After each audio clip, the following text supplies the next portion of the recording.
Wicked, yes! Rock and roll, wicked. How is everyone? This is awesome. Yes, I know, you're probably thinking, what is he doing up at this ungodly hour? It's 9 o'clock in the evening. God, most of us are asleep by now. But no, no, I thought I would stay up. I've got... I know, I kind of fancied just doing... I kind of had this sudden inspiration to do a stream, and I thought, let's just go for it. It's going to be awesome. Absolutely awesome. And obviously I've done the classic hearing my own voice over and over, which adds to the whole thing. I love it. I love it. I love it when you start talking and then you can hear yourself a second later. Absolutely brilliant. Anyway, that problem's been dealt with. Anyway, so why have I done this stream? So we're going to put together some more cards. And what I've done in a nice way, in a good way, in a sort of enjoyable way, is all of these new cards that we're going to put in today are all going to have their own separate difficulty. And I am going to see how many I can get through, and it's going to be wicked. Right, so... another thing that we're going to do as well is we made some cards. Let's have a look. I'm just checking I'm not hearing my voice again. Okay, no, everything's good. Right, we made some cards last episode, but I didn't put any artwork. So I'm going to fit in the artwork for those cards, but I've got some more artwork for some more cards that we're going to put in. So we're going to fit in the original, the ones which just currently have empty spaces, and we're going to make some more cards today. So, yes, right, let's get rocking. Okay, right, so... Rumbletown, cards, card art. Let's have a look. Right, I think it's this one. So, I know you're like, whoa, what are all this? What's all this going on? Yeah, I know. I made a few more. Some of them are just ones that. So I think we already have seen these ones. Anyway, let me go save these. So, oh yeah. Also, while I'm doing this process, I'm going to explain something. Useful. PNG. Yep, that's fine. We can just save over all of that. I always make a point of talking about how I'm saving by with a PNG file. And obviously, do you know what PNG stands for? No, me neither. I have no idea. But what it means is, now, if you actually look at this particular picture here, we have this much, and then it's just empty space. Now, PNGs have a very special property where they enable for empty pixels that have that are like completely transparent. There's a particular word that's called the alpha, right? So each pixel not only has it got a combination of red, blue, and green pixel like colours. So black is, I think, when red, green, and blue are 0, and white is when red, blue, and green are at their maximum. But they've got a fourth number, which is called the alpha, which determines how transparent it is. And PNGs enable us to be able to have empty spaces. So this is one big PNG file that I've got, but it's only this part that is relevant. You're probably asking the question at this point, why don't you just have the picture this size? The reason being is because when I'm actually putting it onto a card, like this picture is going to be like on the card, it sort of it fits on a lot nicer. I've experimented with having it just trimming it down to just this size. And it just doesn't quite work well. You know, it uses difficult pixels, whereas this is a lot cleaner. Anyway, we saved all these as PNGs, and we're going to add them into our game. So I think they should be here. I think it starts from here. Oh, I've made quite a few, haven't I? Oh, brilliant. Nice. I am excited to getting all of this together. So some of these are ones that we've done already, and... you might argue, some might argue, it's like none of these pictures mean anything. You've gone insane. But no, not at all. No, this is all carefully structured. Everything's all good. It all makes sense. Right. Where did they go? Oh, I put them in the wrong place. Good start.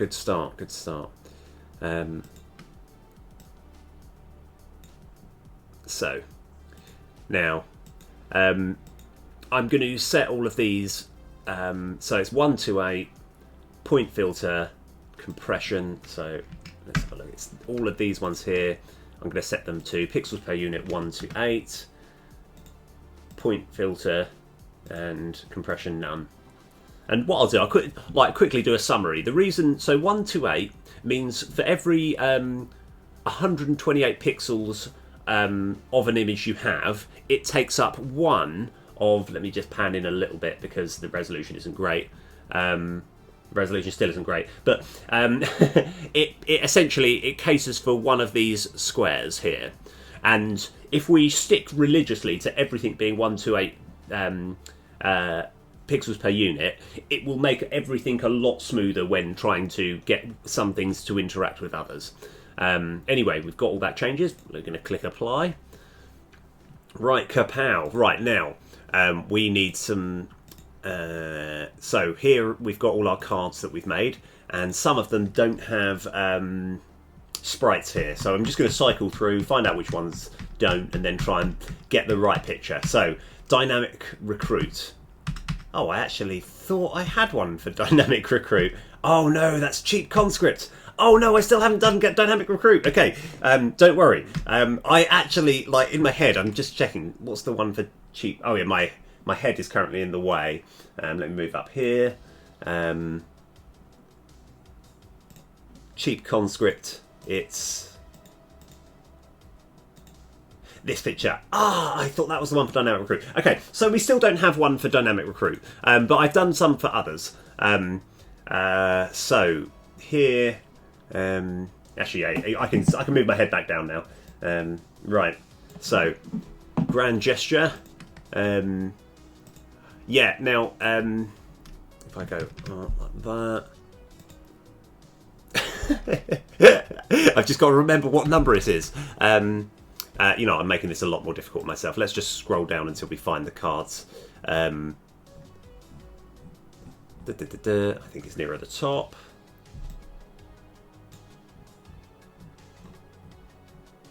Oh yeah, here we go. So it's one of these here. Yeah, this one.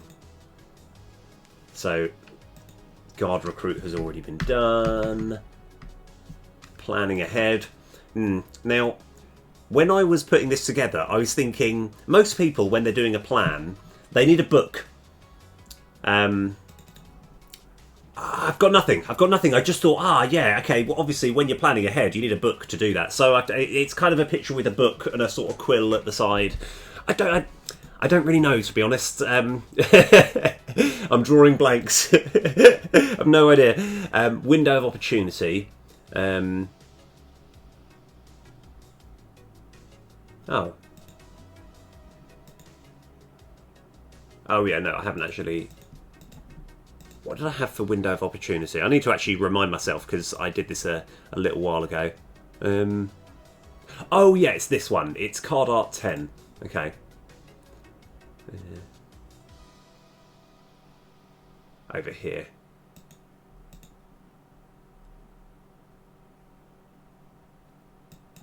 Because the idea is, if you've got a completely empty field, you summon a bunch of defenders. But if you've already got some defenders, then you don't summon. You only summon a few. So you're kind of, you know, you're incentivized to play it first thing. Anyway, yes, right, window of opportunity. Right, okay. So we're actually getting things, in place. Yeah, like I say, I still haven't actually done one for dynamic recruit. I do plan on doing that. Anyway, right. So what cards are we going to put in today? Let me go to the folder, which I have unselected. Because we're working on, I think we've got 2 more recruitment cards to make. And then we're going to have some spells to make. So, let's have a look. Card sprites. Nope, looking at the wrong thing. Text. Recruitment. So these are going to be all kind of quite spicy, interesting cards that are going to come with their own complication. But I'm looking forward. I'm looking forward to like actually doing the coding, the bit which, you know, to actually put it together. So Sniper Team, what is this going to do? This is going to be our next card we're going to make today, or our first card that we're going to make today. So this one is going to have a a cost. It's saying 0, but I'm almost tempted to say X. So it's going to cost X. So what it does, it empties all your mana coins, right? And you add that many rangers, right? But if you have, it's actually going to be 3 or more, add another 3. And if you have 3 or more, add another 6. So you're incentivized to do this early on. So, like, as it sort of gets better, it's basically you can just get a big... Like, if you can get it really early, then suddenly you're just doing lots of damage before the enemy can attack. So that's what we're going to be working on today. Sniper team. Let's go put that together. So I want to actually make sure I've got all the text correct. So we're going to create a card, and we're going to call it Sniper Team 01. Okay, what's it going to be called? Sniper Team. Mana cost. I'm still going to put 0, but I'm going to work out a way of doing that, because it might still technically cost 0, and all it does is empty the rest of... Bless you. Bless me, sorry. Empty the rest of your mana coins. So card level 1, card sprite. So we've got to work out which one, what picture was I going to use? Da-da-da-da. Oh, it's this one. This one's, yeah, cool. Sniper team there. It's another recruitment text. Card text. Spend... I worded it really well. I just got to remember exactly how I worded it. Let's have a look. Empty your mana coins. Add that many rangers. Yeah. Yeah. Actually, no. Spend your remaining mana coins to add that many rangers. If you create 3 or more, summon an additional 3 rangers. Okay, and it is a vanquish, so I need to actually write that as well.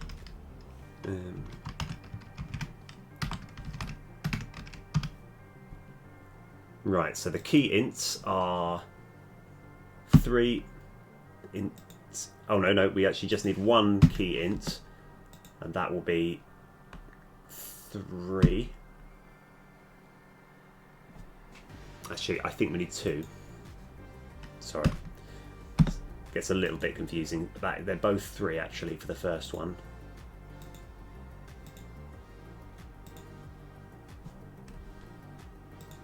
Ranger, card text.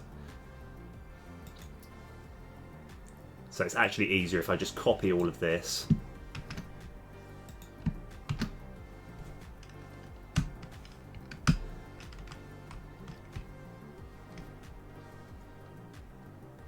Spend your remaining mana coins. Just try and work out what's... I don't think I copied everything. Let's try again.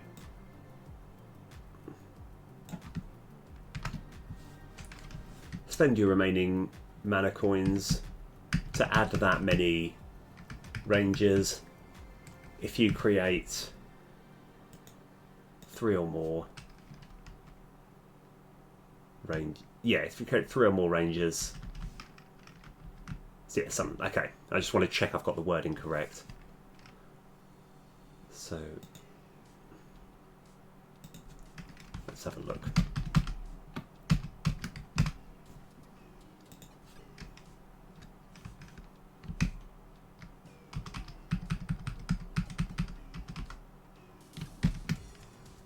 Okay, so hopefully this should work.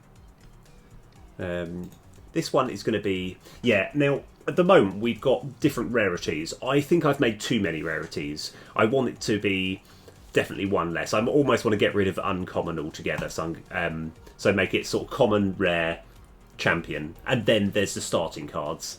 card infos. So we want 2. We want info about Rangers and about Vanquish. So I think that's all we need to do, actually. So now we're just going to Control D to duplicate it. Deal with level 2. So most of this is the same. In fact, let's go. We only need one of these. One of these.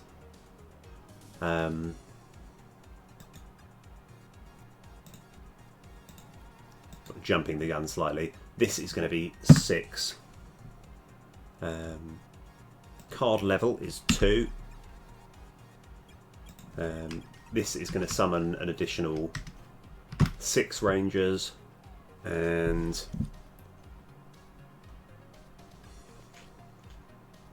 I think that's all we need to do. So we're going to duplicate this one now.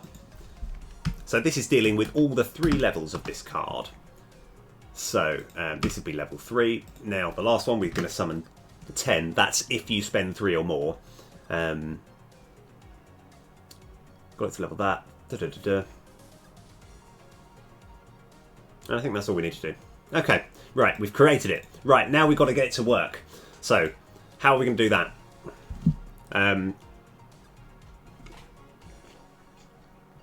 First of all, we're going to go onto here, and we're going to go into Card Action Script, Edit Script. Normally I have a bunch of scripts open and then I've got to try and sift through, but this is quite nice. I've only got 3, which is actually probably the 3 that are useful as well. So, I think we need, let's have a look. Recruit script, go to definition.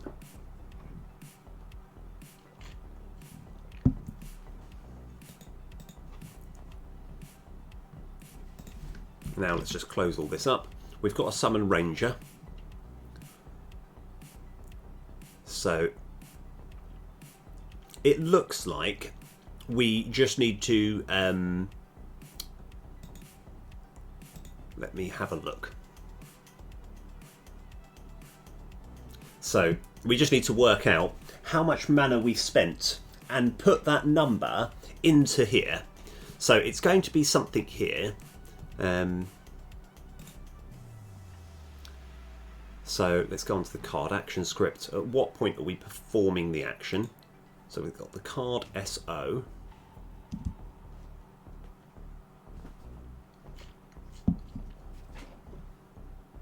Now, I think we're going to use a similar method that we did last time. I'm just looking at this now. This is what makes coding so fun, because you kind of come up with an idea and like I'm thinking, I think the best way we can do this is what we're going to do is where we have our card SO. This is our card scriptable object. I'm going to go to definition, and I think we've got a boolean here which is called condition met. Now this is something that changes dynamically dependent on whether a particular thing has happened or not. And we could just as easily have a public integer saying something like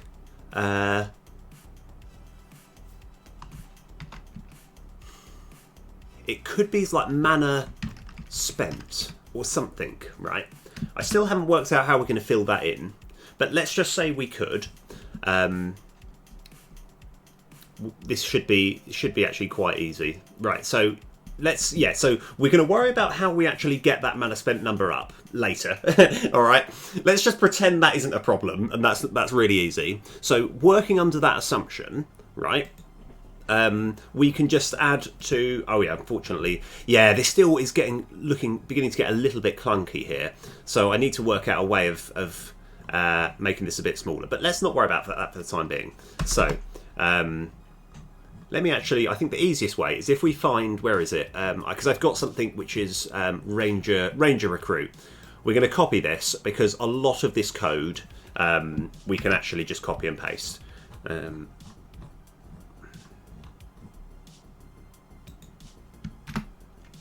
Right, so it's not going to be Ranger Recruit. This is going to be Sniper Team. Okay, so what we're going to do is we're going to have int number of snipers to summon, number of rangers to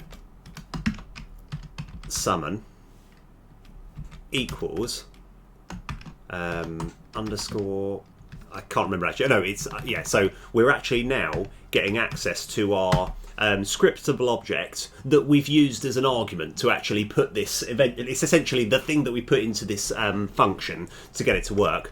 Dot mana spent. All right. Okay. Now, if number of rangers to summon is greater or equal to 3, then we're actually going to use this switch statement and just change a few things. And we can actually tidy this up a little bit as well. So number of rangers to summon plus equals 3. Sorry, we're going to use this in a sec.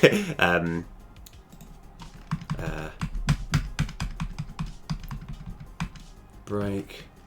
Here we go. Right, and we've got number of Okay. There we go.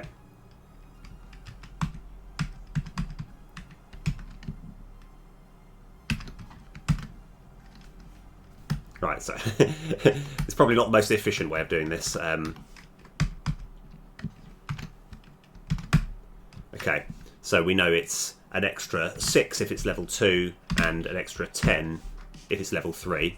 Okay, and then here, the thing that summons rangers, we're just going to have number of rangers to summon.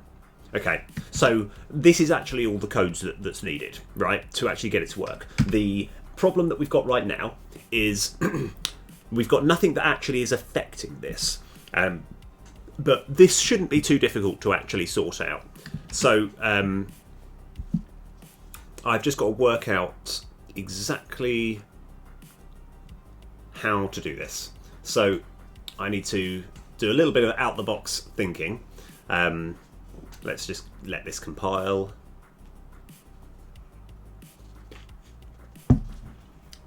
Okay, so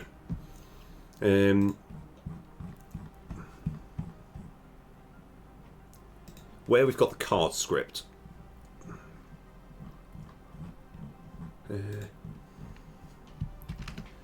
I think it's somewhere around here we can actually fix this. I just want to check. So this is the point at which you're holding the mouse button down. So we don't need to worry about that too much. This is the little condition to check that we have enough mana coins available. All right. So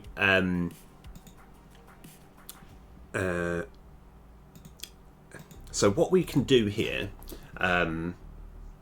yeah. Oh, sorry, so much. Oh, wow. Sorry, I've realised this is so much easier than I thought it was going to be. I was sort of having a little sweat there. I was thinking, where are we going to go here? We are going to have another condition, because bear in mind, these scriptable objects, this is what they're designed for. This is their bread and butter. They love having this. We're going to have a public boolean, and we're going to call is. I can't think what it's called. We're going to have it using X. Okay. All right. That's, yep, don't worry. Don't worry. It'll make sense. Don't worry. Stick with me. He's talking crazy. Right. So, so we're always going to have more than that. That's fine. And I just want to work out the point at which we're spending mana. So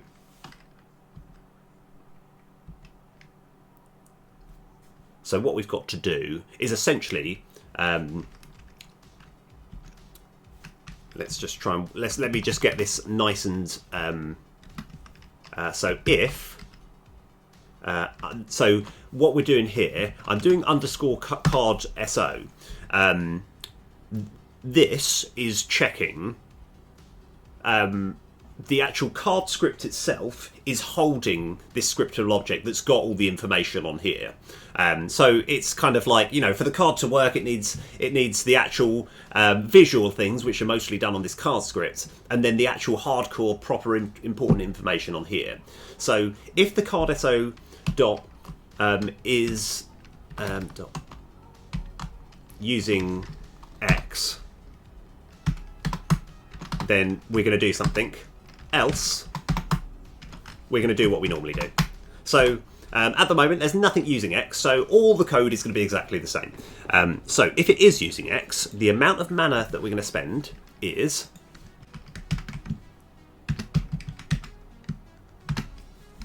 spend mana coins. It's going to be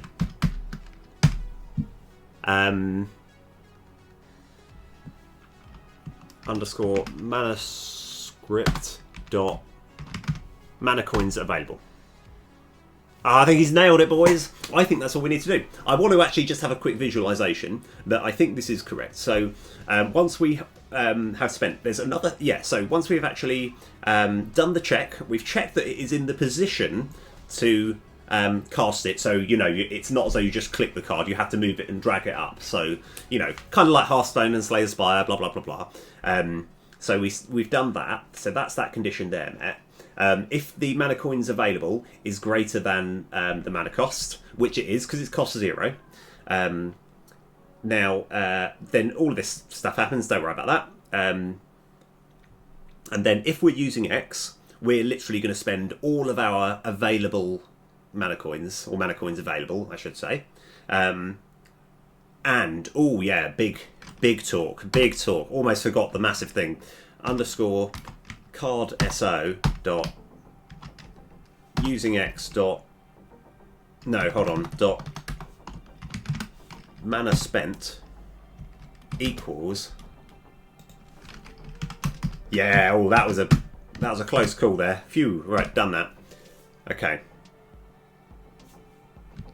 So I think that's fine. Now, because another thing that I want to check is that if you cast it, let's just say you've got 4 mana left over and you cast it, and it's level 1, so it's going to give you 4 rangers plus another 3, so that's 7. But if you've got another in your hand, I want to make it so that if you do cast it, nothing happens. But you still can cast it if you want, you know. So, like, what I think that's all we need to do. So what we've...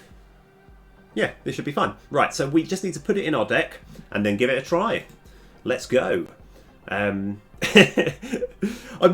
be honest, I'm getting a little bit cocky these days because more often than not, I like generally when it comes to coding, when you think, oh, I've done quite a little bit, I don't think this is going to work. You know, like, and there's been quite a few times where I've just assumed it's not going to work, and then it just has. So. Like I say, getting a little bit cocky, and I probably shouldn't be. I should be. I should still remain humble. No, you need to be arrogant and greedy all the time. Oh no, what am I doing? I'm adding the wrong cards. Sniper team.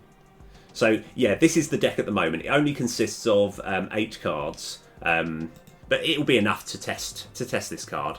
I want to put a few of these in, so let's try 1, 2, and 3. And then I think we're ready to give it a go. Bam! Error message. No, you got it wrong. Go back to the beginning. Right, no, okay. Right, let's go.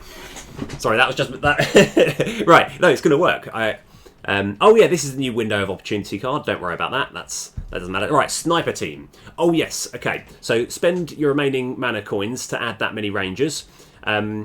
If you create 3 or more, summon an additional 10. So this is the level 3 one. So what should happen in theory? We've got 5. So in theory, I should get 15 snipers here.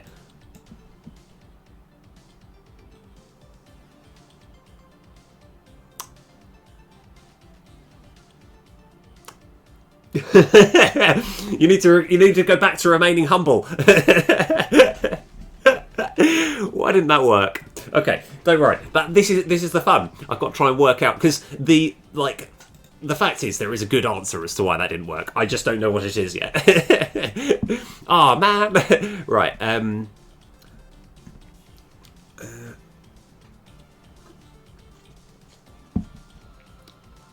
Have I... So, the obvious question is, have I spelt this correctly?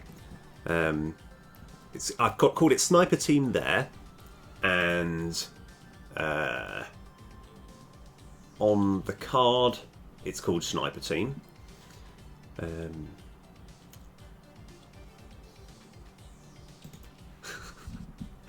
I don't know. Right. I think the best... Oh, in fact, it didn't spend any of the man... Oh, yeah. Oh, I spent all this time and effort, like thinking, oh, I'll explain putting this whole Boolean thing on, and I didn't actually do it. Okay, right, well, this is why. We needed to put that, because I was like, we could have the thing to say, but I didn't actually click it on. Yeah. Anyway, don't worry, we're back in. We're back in, boys. Let's get it to work. It's gonna be brilliant. Right, don't worry, it's gonna be fantastic. So, and I obviously, the reason I always do the maths, so we got a Sniper Team here. This is the level 1-1. It's like, hold on, I just want to read it just so that it is coherent. Spend your remaining coins to add that many ranges. If you create 3 or more, summon an additional 3 more. Or, okay, alright, I put the breakpoints in the wrong thing. Okay, it's got too many words. I haven't actually, but that's okay. That's fine. That's easily fixable. I'm just going to work on that shortly. But let's just see if the actual card does the thing that we want it to do. So, it should be 5 plus another 3. So, it should be 8. Yeah, got 8 snipers. And these are brilliant because they can start hitting even before the enemies arrived. Bam. Nice. Right, now, good, we've got 2 in one go. So I'm going to do the big boy. So this should be another 15. So we've got 23. Oh, this guy's going to... he's going to get murked before he even arrives. Right, now I want to see if this still plays, but just nothing happens. So I want to see if there's any error messages. We're going to give it a shot. That looks good. Have we had any problems? Can we still end turn like normal? Nothing's frozen. Everything's good. Right. Bam. Right. Nice. Okay. Right. So, that works. That is fantastic. I need to change the breakpoints of the... where it had... right. So, I want to actually...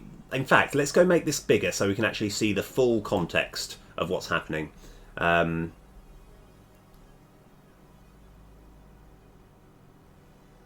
I think we just need to get rid of...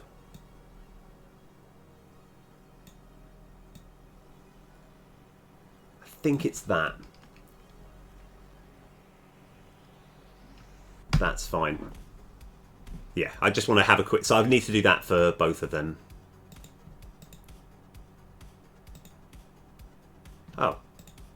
Oh, it looks like I have done it. It just looks like that was the only one that I hadn't done that. I just needed to get the breakpoints because the way this is working, it's saying spend your remaining mana coins to add that many ranges. If you create 3 or more, summon an additional, right?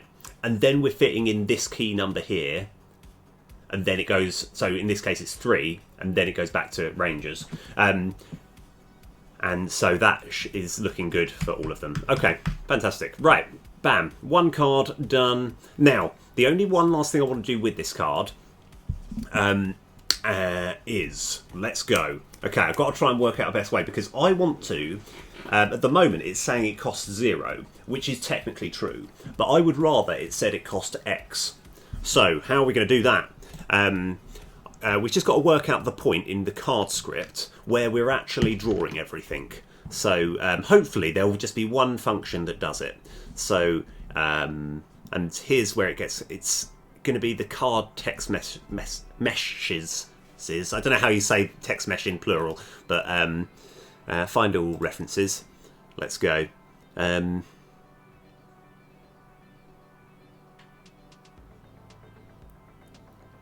Now, that's it. This is the key one. So, where we've got here, we've just got when we're actually finding it, sorry, putting everything into perspective, this card script is holding all of the pictures and the text on each card. And where we've got set up according to card class, This is basically what is getting all the information from here, from this bad boy, and putting it onto the card. So it's getting the like the card info, it's getting all the stuff and squeezing it onto here. Now, for up until now, it's been completely fine that we've just had the this is the first one, which is the mana cost, which is the number in the top left. And it's been fine, it just puts the mana cost. But we can have if underscore card SO dot using X and you know what? Yeah, I think on else put this bad boy in here.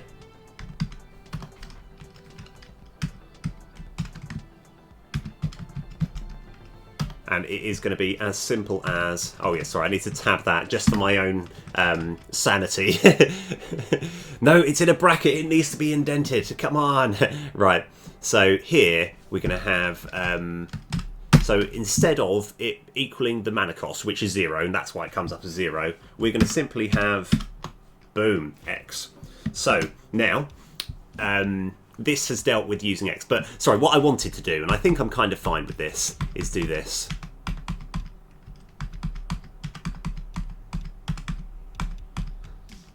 No real reason. It just looks a bit nicer, I think. It just keeps it a bit tighter. That's good.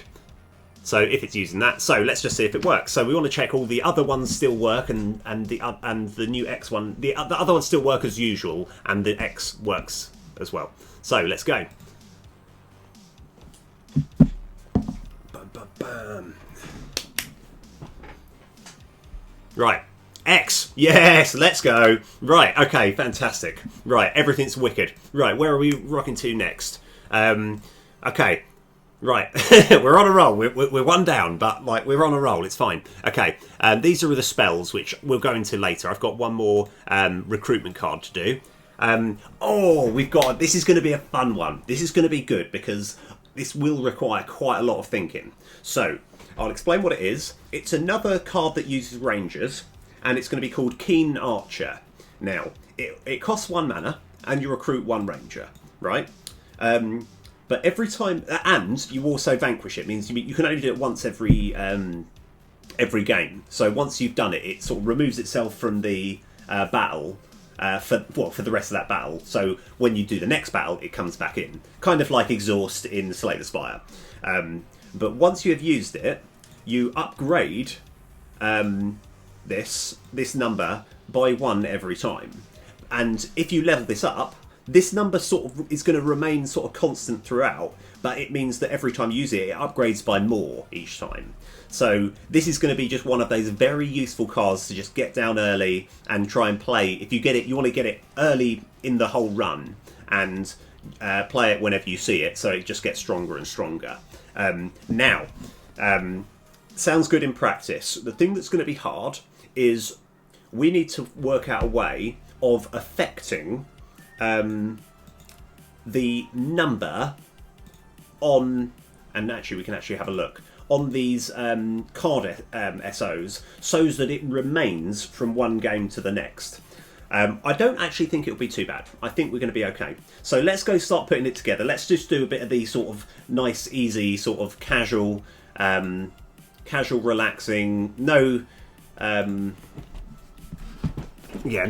fear, everything's fine, just chill. We're just going to put the card together, and it's going to be called Keen Archer 01.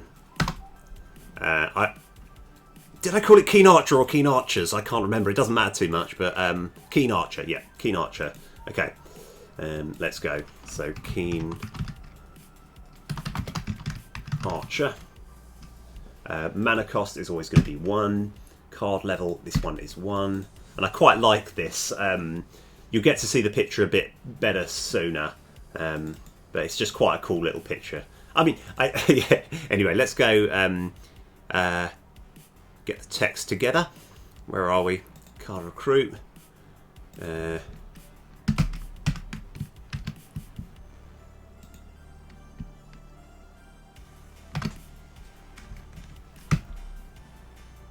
I'm going to just change that to 1. So the reason, another thing which is going to make this interesting, and we should still be fine.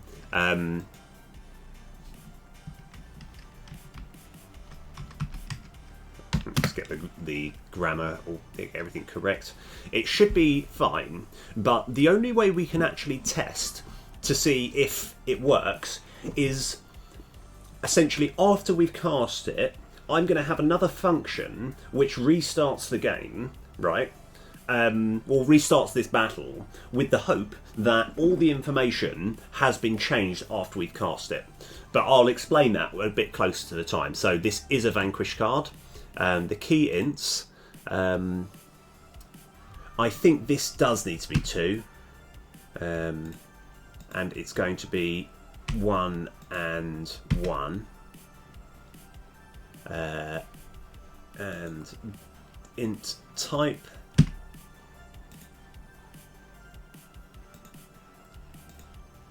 Ranger and Ranger. Okay.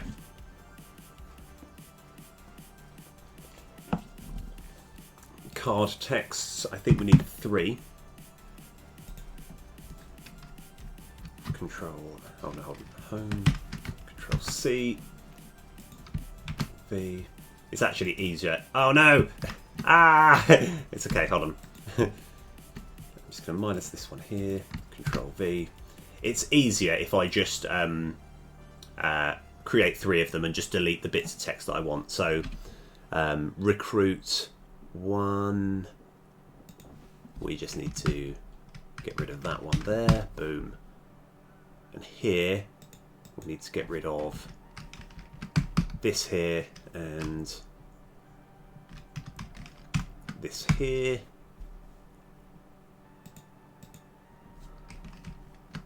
So recruit 1 Ranger by 1 every time this is used at Vanquish.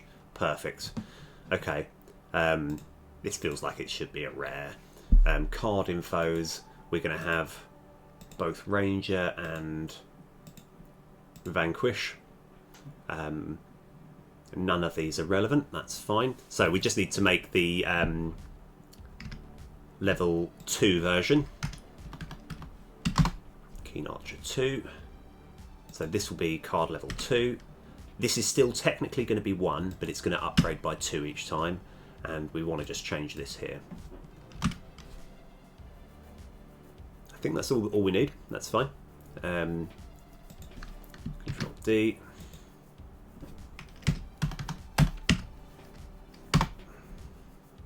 Okay. Here, this is going to be level 3. It's going to be upgrading. So, like I say, there's a lot of things in this game that might need balancing out, and kind of like, and part of me, I'm excited to get into a stage where I can play, like actually sort of play the game and get other people to actually have a test and play and be like, oh, this is great, except for this card is far too good, or this card is far too rubbish, and then do some balancing. But it turns out it's actually very difficult to just try and get everything balanced completely while you're putting it together. You know, so we're kind of delving into unforeseen territories. Well, it's because it's just difficult. It just is really hard to try and work out if something's going to be easy or difficult. That's why, I mean, like, just to put everything into perspective with Hearthstone, there's a lot of times when a new group of cards will come out and people will be complaining. They'll be like, oh, this card, why do you have this card? It ruins everything because it's too good. But it's impossible to know if it's too good until you've actually released it and you've been like, oh yeah, you're right, it's far too good. So, like, we've already kind of established that this Glyzerker is probably a bit too good. But, you know, like, I just like the idea of it. Right. Boom. Anyway, where are we up to now? We have created the cards. We just need to get them to work. So, how do we do that? We are going to go into our card action scripts. We've already done Sniper Team. Let's go Case, Keen Archer.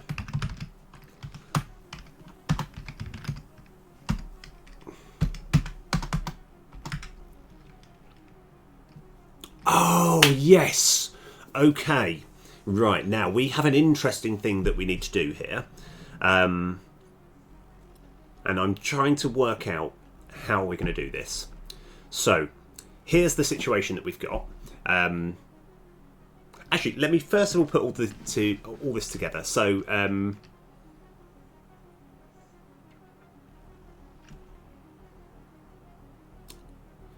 we're going to have int. Hold on.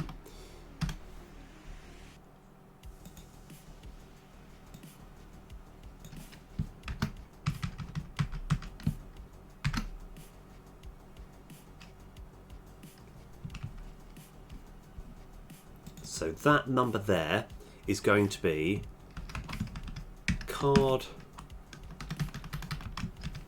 so dot key int 0. Okay, so we are summoning this. Now we also want to have it so that so this key int 0 is essentially going to be 1, right? But we're also going to have card so dot key int 0 plus equals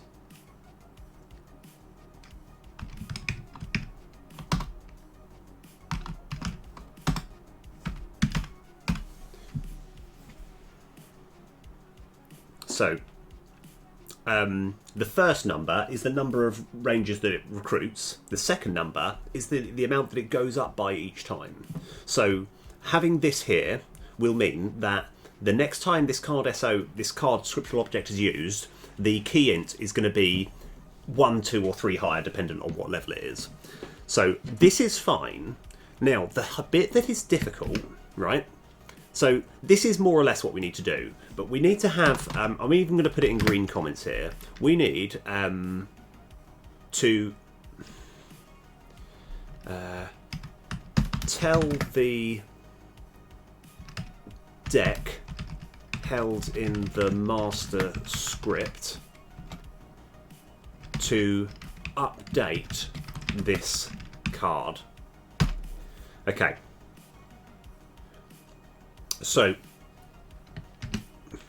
I've got to try and work out how we can do that. What's the most practical way of doing this?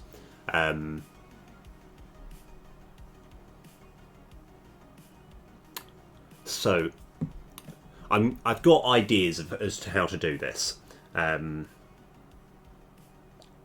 Just got to try and work out the most efficient way. So what we can do is card script card SOs. Again, these are only just purely holding numbers. So we can have, I almost want it near the top. So public int master deck reference. Okay.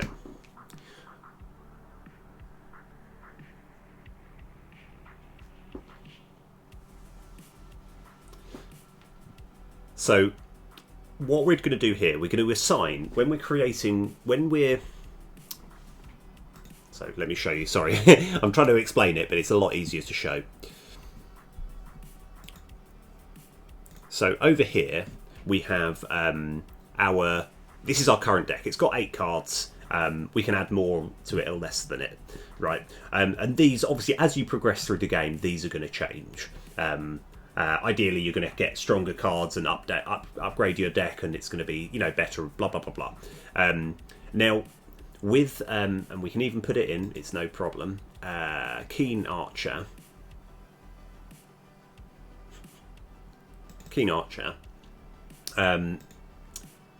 It is currently. It's currently the key in here is 1. Now, what we need to do is we need to work out a way of telling this script that it's like, now that we've played this card and created one archer, we now need to update this particular card SO so that it is 1 more. I just got to work out how.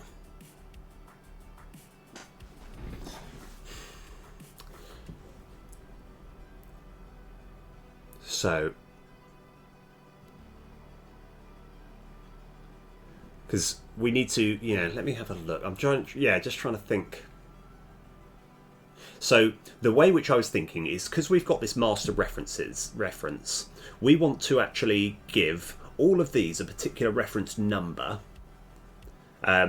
which is going to be, incidentally, the same as what the array number is. But that's actually more by the by. That doesn't matter too much. Yeah, okay. So we need to work out, when we're using this, we need to give all these reference numbers on top of everything else. So let's go. Okay.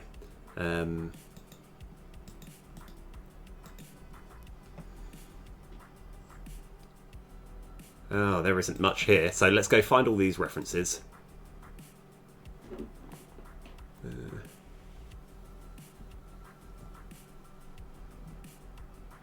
Because we've just got to work out the exact point in which we're using this.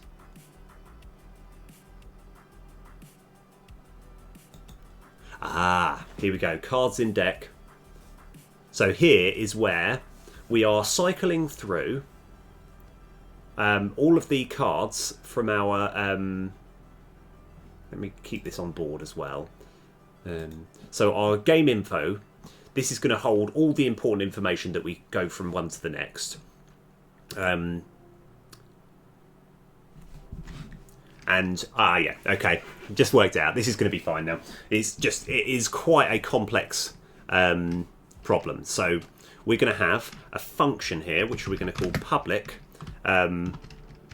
update card, and all we actually need is a card scriptable object that we're just going to call card so with lowercase.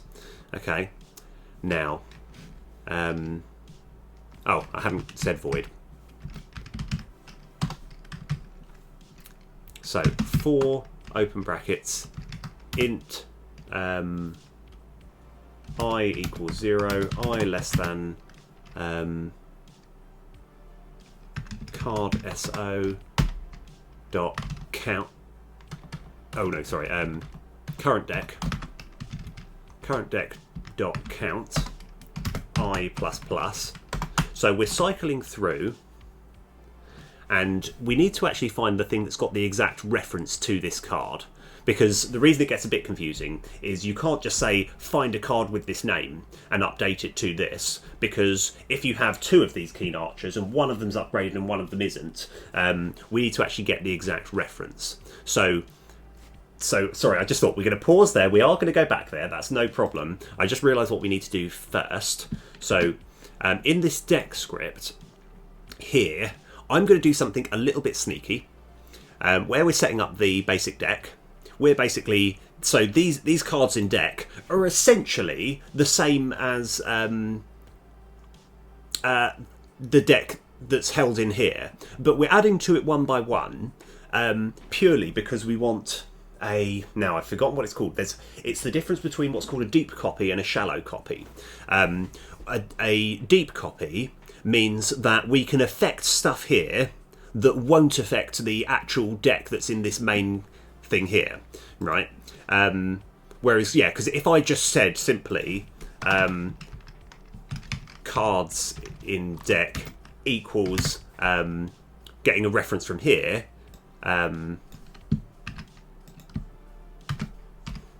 right? We're not actually saying here's a new array of cards. We're actually just saying, by the way, this is just pointing towards this. So if we make any changes here, it will affect this. However, if we're going through this cycle of for int, we are basically adding... we can do whatever we like to here, and it won't affect anything here. I thought I'd just quickly explain that. Because, yeah, this is how you make a shallow copy, and this here is how you make a deep copy. So I can't remember if it's called deep and shallow. It's something like that. Anyway, let's go get rid of this. Just thought I'd quickly give you a bit of insight here.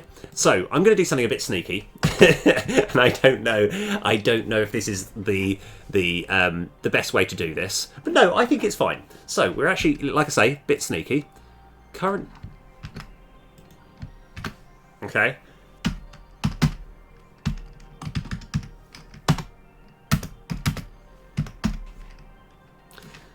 Okay. We have now, as we're putting this in, we're giving this the master deck reference of I. So, with any luck, and it should be very easy to tell. Like I said, all of these cards now, they're being updated with the deck reference, so they've got a particular unique number to it. It doesn't even need to be I. It can be I times 10, but like for simplicity, it's just simply I. Okay, so now we have got a unique number with each of these cards in the deck. So right now, right, okay. Now let's go back to where we were here. Okay, if current deck I dot master deck reference is equal to card SO, then we're going to do stuff. Dot master deck reference, and so this is a 2 ampersands, and because what we want to kind of do, we want to check that we are definitely updating the correct card. So I want to go through multiple checks. So it's also current deck, because I don't want there to be an exploit where, I don't know, I can't really work it out. I just feel there's ways of making an exploit if I don't do this very carefully. So dot card name is equal to card SO dot card name. I think that's enough, and let's do one more as well. So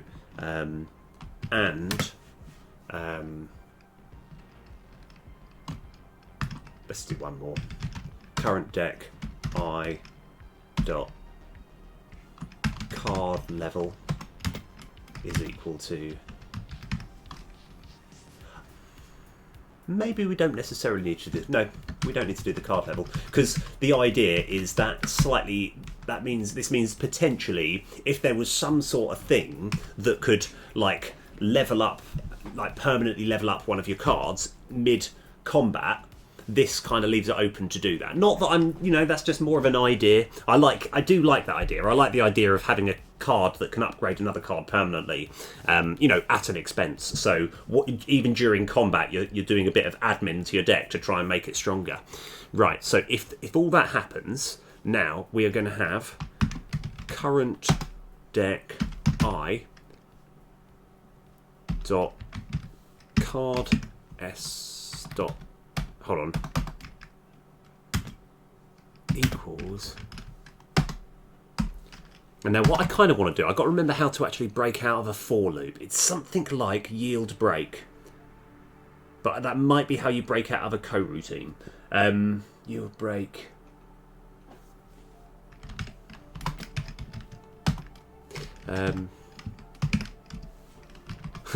With a plural. No, it's not that. Okay, it doesn't matter too much. It's just to save it, so once it's found it, it's still having to cycle everything through everything else. Okay, that's fine though. Right, so now we have got this ability to update the card. So what this is going to do is it's going to update the card permanently in our deck. So when we use it next time, it will be upgraded for next time. Okay, right, so now let's go back over here. Tell the deck how we're going to do that. We are going to go game info script dot instance dot update card,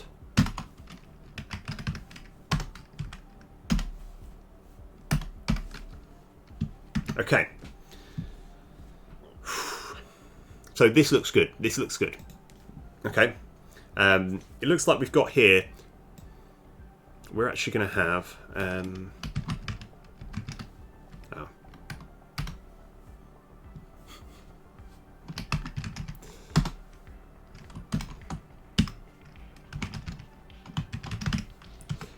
okay, what am I doing here? I am making it so that if you press Q, it restarts the game. Why do I want to do that? Because I want to play this card, get the one archer, and then when I replay the level, ideally that archer will have been upgraded, and it will be better for next time. So let's give this a shot.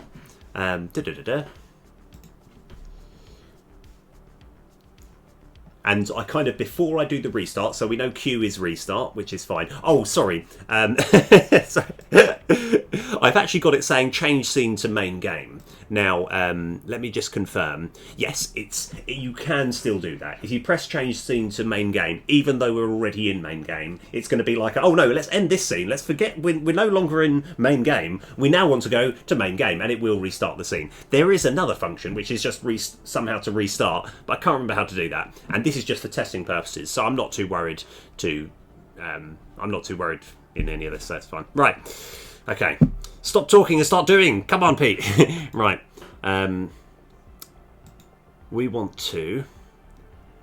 Here's our current deck. We've got Keen Archer 1. Right, okay.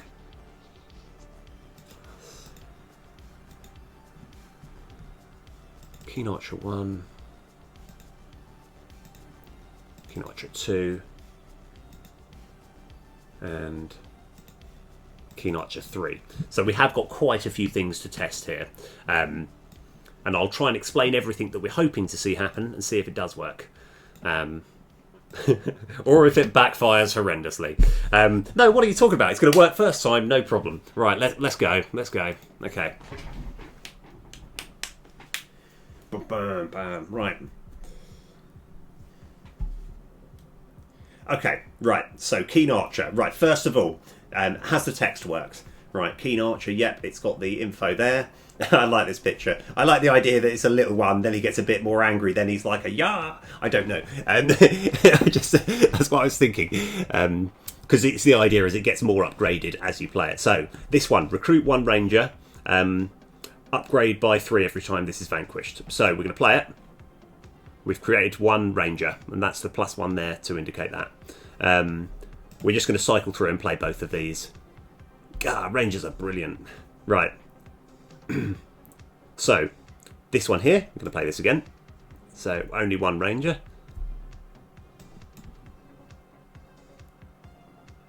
Okay, now we've done that, we've actually done everything that we need to do.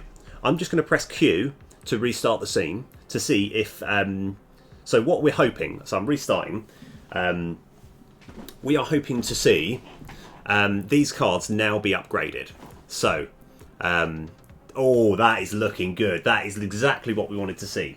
So, like before it was 1 and it upgrades by 2. Now, this one summons 3 and it upgrades by another 2. So we should ideally be summoning 3 here. Yep. Oh, wow, nice. Sorry, this is actually really good. Right, this one is... the weaker one. This is the level 1, so it was 1 + 1. Sorry, I feel this is a little bit like Sesame Street. No, trust me. There's lots of complicated stuff. This isn't Sesame Street. This is this is really clever, intricate stuff going on here. Trust me. Right, and this is the Big Daddy. This is the level 3 one. So we're doing it by 4, and we got that. And now if I was to press Q and restart.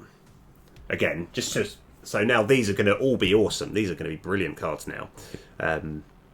So Keen Archer, this one's the weaker of the 3. And then, yeah, nice. Cool. So what we're looking to do as well, yeah, so we've done it. That's absolutely brilliant. Right, those are the recruitment cards for today. This has been it's been actually really good. I'm actually really happy with that. So where are we going next? Yes, right. So I'm just so excited. Right, we have got. Oh no, I didn't mean to start it again. No, forget that. Right, okay. What we got next? So so like as much as we'll eventually have more recruitment cards, I believe. That is all the recruitment cards that I've made so far. Oh yeah, I probably do want to save it. I can't remember what I did to it, but yeah, that's fine. Right, now, sorry, this white text is so, it's like, oh, let's go back to, the proper, I mean, the archaic, it's called WordPad. Do you mean Word? No, this is WordPad. This is the free thing that you get off of Windows 7. It's terrible, but it's serving the purpose we have here. Right, so we got extra cards, and these are all good spicy cards that are going to have different sort of things. They're going to be different. It's going to be good. I'm excited. To putting them together. So I won't list them all. I just want to work out which one I want to work on first. So we've got Grave Carver, which is you play the top 3 cards of your discard pile. So it's essentially the last 3 cards you played, and you vanquish them all, and you vanquish this card. So mana-wise, it's very, very efficient, but it does burn half of your deck. And if you got a really good card that you want to play again, it will burn. Like, it's quite a devastating card, but it's very good as well. It might not work. It might just be like it just breaks the game. It means you get the power of like 3 cards in 3 good cards for 3 mana. It's too bad. It's too good or too bad. But I think we work on this one first, just because it's on the list, and I've already done so. Metal Wall and Sustained Attack. They're the ones that just give the units armor. So, right, let's go. Right, Grave Carver. I don't know what Carver means. I just thought it just sounds quite cool, and Grave, because it's obviously digging up cards from your discard pile to get them to work. So Grave Carver, I think, makes sense. Even though I don't know what Carver means. Okay, right, good. Let's roll. Okay. Create a card.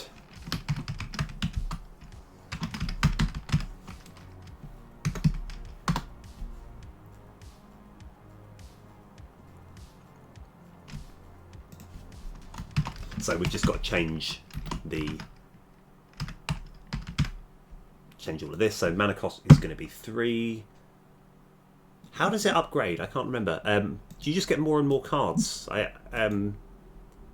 Oh yeah, 3.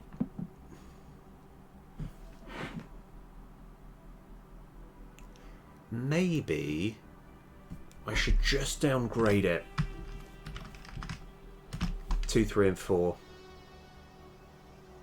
I think so. Sorry, just thinking on the fly. I think that's probably going to be a bit good. So card level is 1. I'm just, I'll see how it feels. And obviously, if you don't have any cards in your discard pile, it just won't do anything. But if it's say, it will do as many as it can do.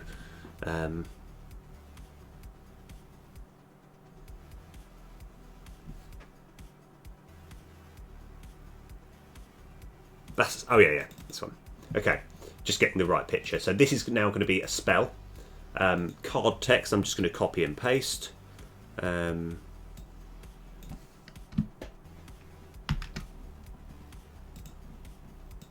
now let's just check that I haven't made any obvious. Play the top 2 cards of your discard pile.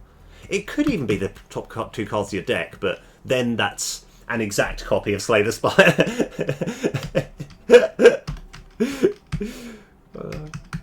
I think it is quite funny. It's like whenever I'm doing coding, it's like I've got this internal battle with Slay the Spire. It's like, no, it's not Slay the Spire. It's like, no one said it's like Slay the Spire thing. I know, but yeah. Anyway, right. Play the top 2 cards of your discard pile. That's fine. Key int is going to be 2.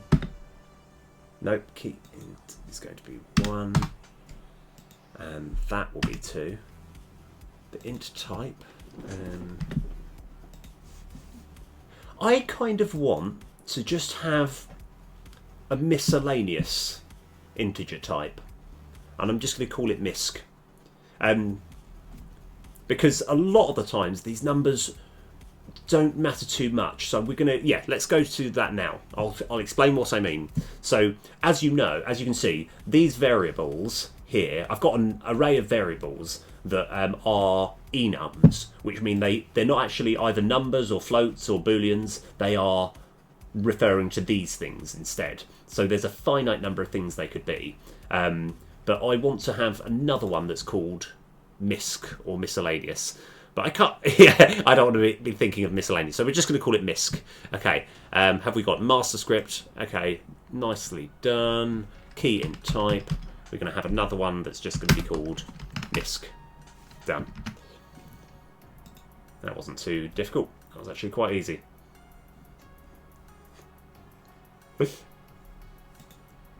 Right. Let's go. 2. Yeah, we want 2 card texts. We're going to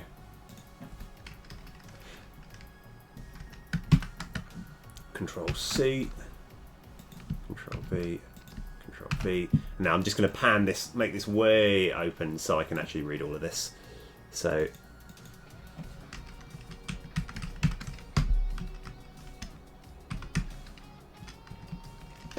this music's too good. I think this will be another rare. This is a Vanquish card. It's going to cost 3. Da, da, da, da.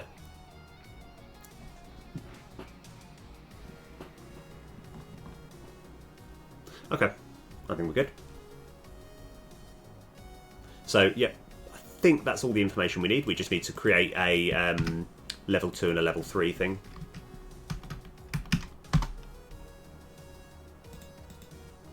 So that'll be 2.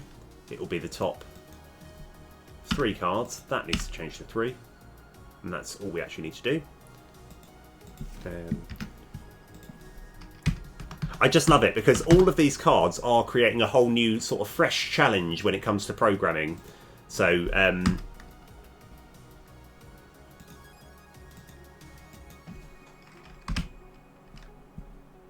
because yeah, when it's something code related, that's just what I love. I just love, like, I love it when you get an error message and you're trying to work out what the problem is.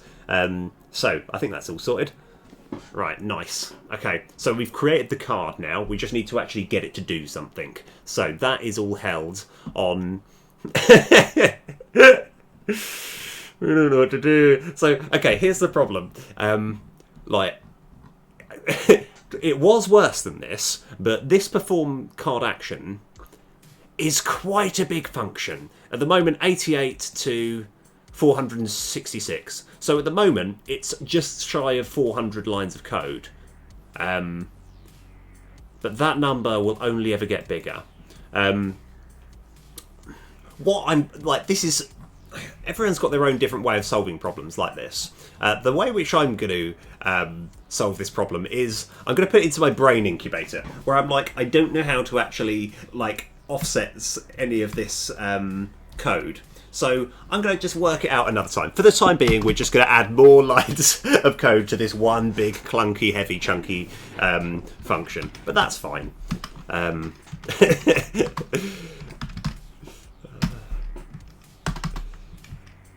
It'd be kind of funny if there's someone screaming, like being like, "Ah, there's so many ways. Just have multiple different functions which can break out into this." There's plenty of ways. I respect and understand that. I just at the moment just can't quite work it out. Right. Anyway, let's rock. Okay. So what are we going to call it? It's called Grave Carver. Grave Carver. So it's the top ones of the discard pile. So I believe... Oh, this is going to be interesting. Huh.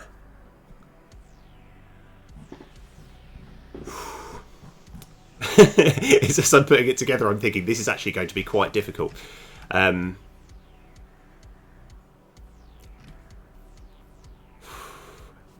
is this going to work? So what we... Because essentially what we're looking to do is... before anything, let's go try and work out. So all of these, we've got like the card action, recruit, and we've got a multitude of different functions, of different like off scripts that we can actually call them all from. We might need a whole new type of... So yeah, all of these scripts here are the actual things that do the actions on the card. This card action script is just essentially the the person who...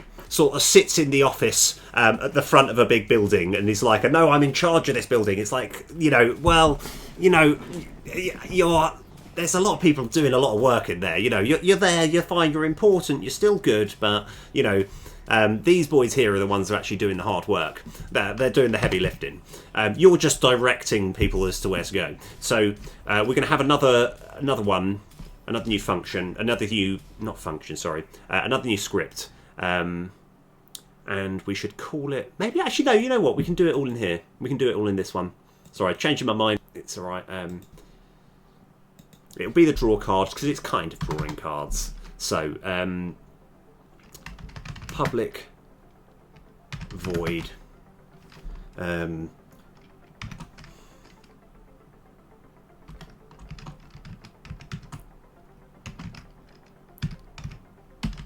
Grave Carver. I know. I'm now trying to think. What if you have Grave Carver in your discard pile and you press and you use Grave Carver to then use another Grave Carver? Okay, let's not worry about that. Let's just completely bypass that. Let's just hope that never happens. No, obviously that's not the way forward. But we'll work that out.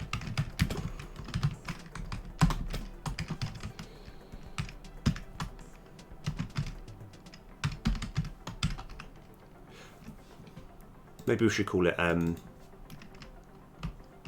play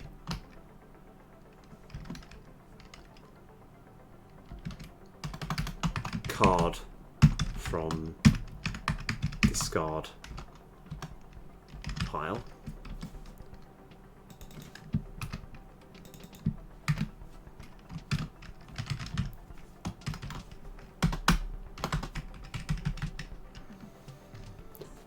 Okay, so we're going to start coroutine.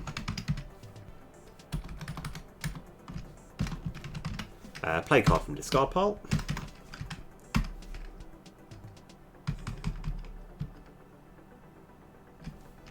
Right, this is just where it gets a little bit difficult. So we want access to the discard pile here. So we're going to have private discard pile script.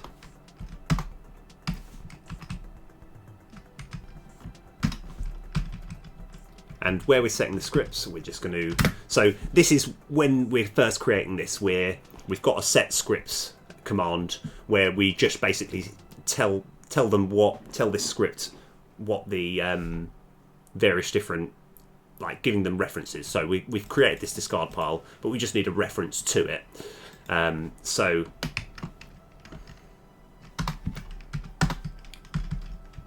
this is all good, but we've just got to work out when this is called and make sure that we give it the discard pile script. Ooh, yeah, sorry. This is... yeah. I know. I'm sort of... What I'm doing, I'm trying to buy time to try and work out how I can do this. I love it. I mean, this might be a tough one to put together, but I'm liking the challenge. That's what I'm going for.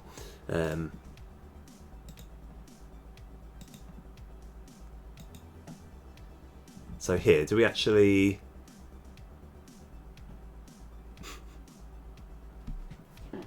Okay, so before we do anything,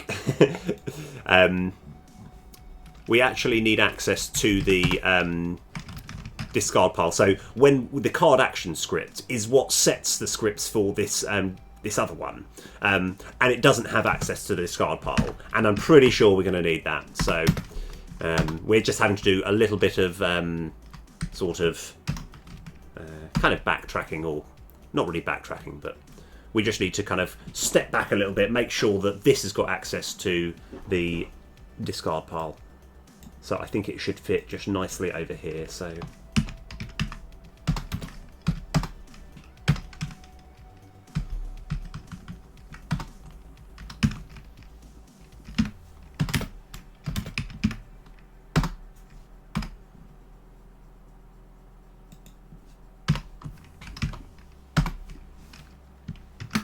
I know it does feel like it's just a bit of a sort of daisy chaining here, but it does make sense. So we just got to find when this is called, find all references.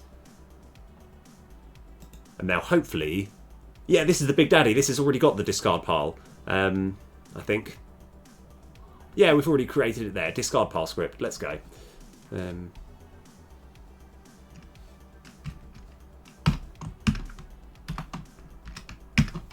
Yeah, done. Okay, right. So now, all of this was purely, so here, when we're doing this, we have access to the discard pile. So,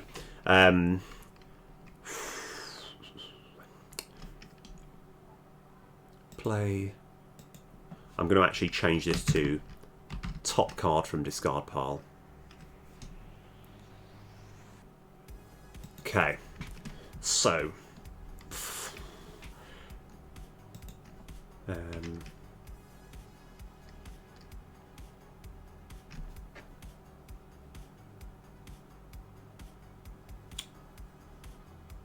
so we need to have integer number of cards to play. As I'm putting this together, I'm like, oh, this will take me a while, to be honest. But I'm liking it. Like, I think it's one of those where things might start, like, there's going to be a period of time where it's going to look a little ugly. You're thinking, where are you going with this?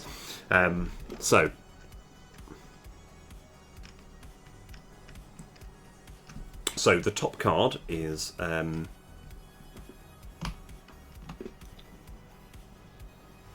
what I kind of want to have is this card action script here, just to be on the side, so we can have a little look.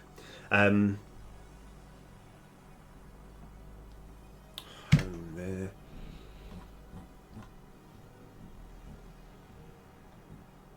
So one thing that I'm intrigued with, the reason I've got to look, so this is busy.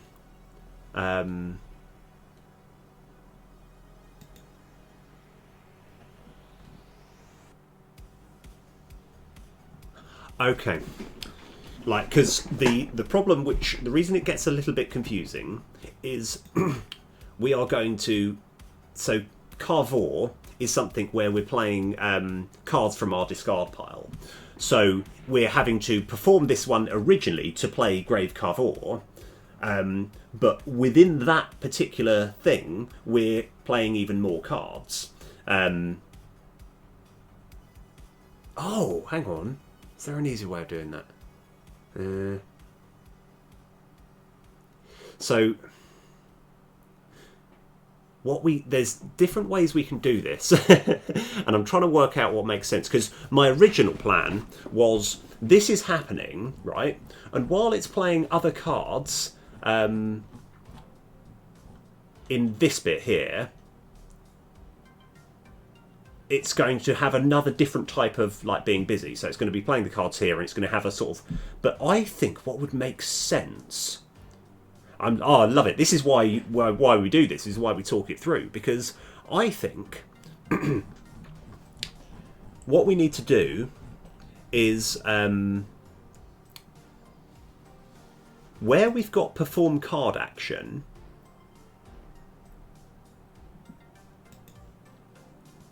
we essentially just need to perform the card action of the particular card and vanquish it, because all of this will add it onto the queue of things to do. Oh yeah, okay, we're getting spicy here, but we want to add it to wherever we add it. So let's go to here, go to definition. No, that's not what I meant to do. Final references.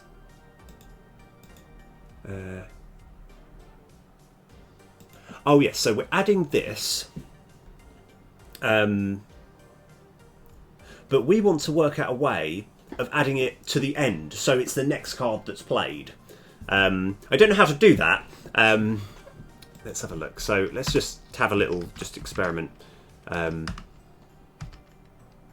Queued list of cards to activate. Dot add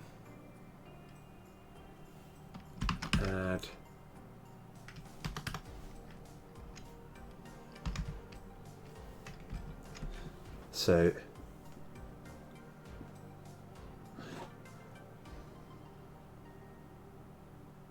I think we insert it at 0. Obviously not here. This isn't where we're going to do it.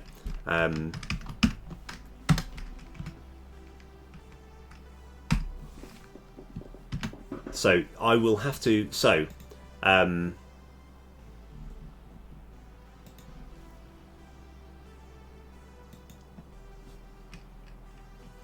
yeah, this is going to be a tough one. So we're going to have a little boolean, which is going to be all add to the front equals false.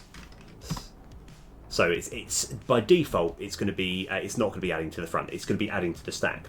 Sorry, all of this here is purely to deal with when you're playing multiple cards at once. So what we can have here is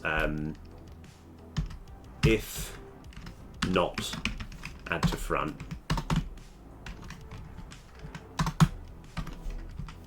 else. But this will be, there's going to be quite a bit of trial and error here, but it'll feel pretty good once we've got it working.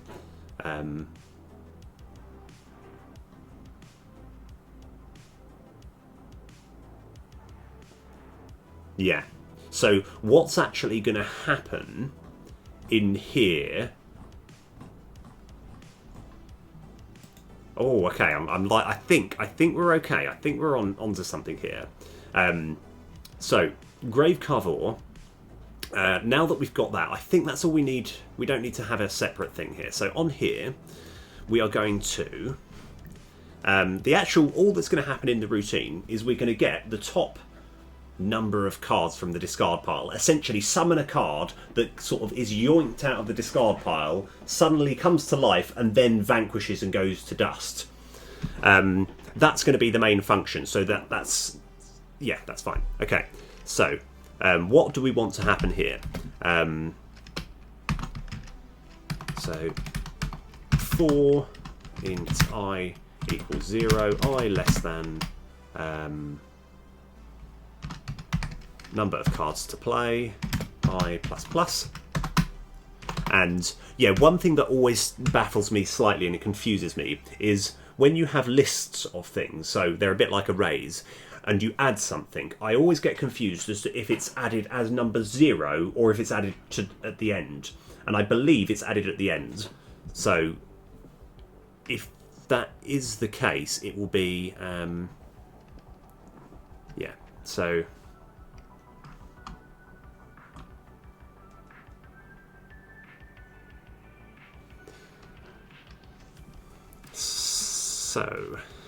we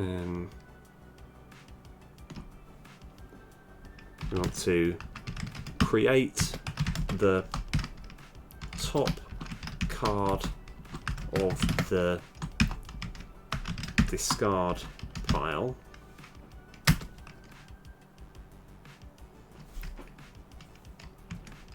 to jump out of the create the top card of the discard pile to jump out and vanquish.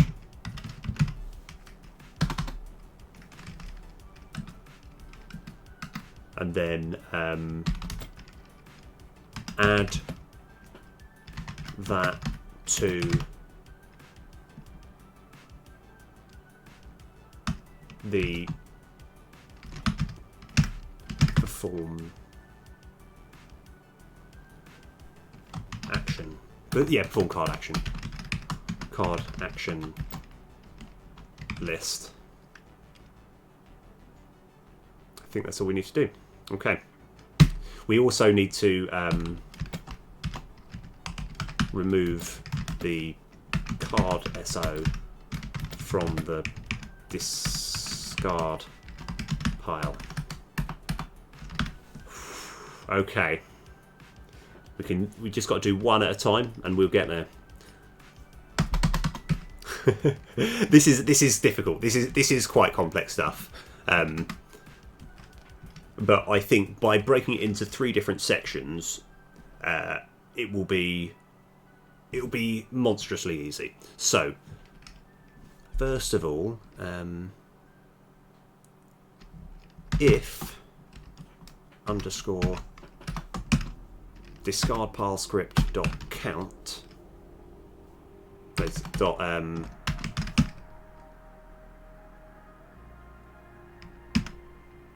I've got to remember actually how to reference the discard pile script. That was a little brave. Go to definition.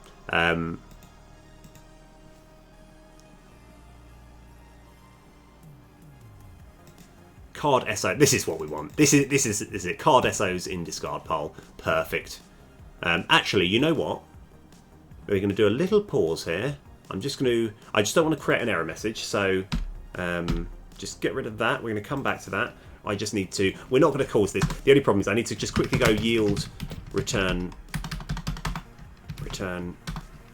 null. I just need to have a little discard pile script.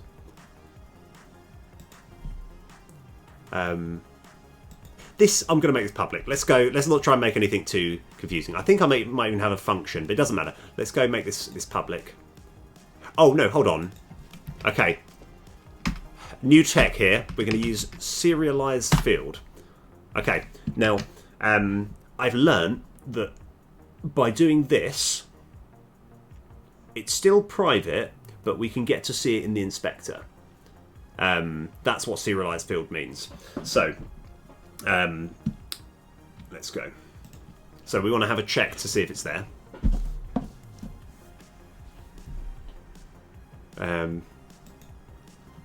Yeah, this grave Carver. It's going to be brilliant once I've got it done. But this is I really did. I don't know why I picked this one to do next. This is going to be a tough one. So my purpose for actually playing the game right now. Let me just put this. We can go back over here. So over here, yes, card SOs in discard pile. At the moment, it's 0. What I want to check is, so we're playing it now.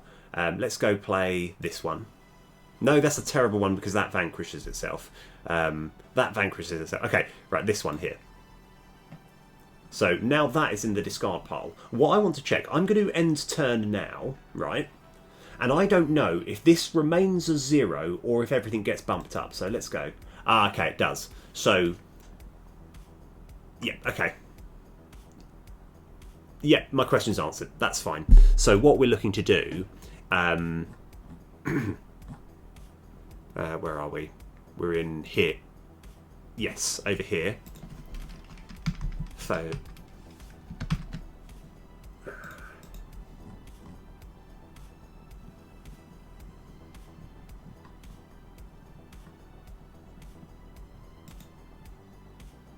Oh yeah, okay. So we just need to do this function here, get card. This is the function that gets hold of the cards that we've got in the discard pile. I just wanted to check we had that. I was just like, how if it's private, how is anything ever getting hold of it? But it's just because of that. So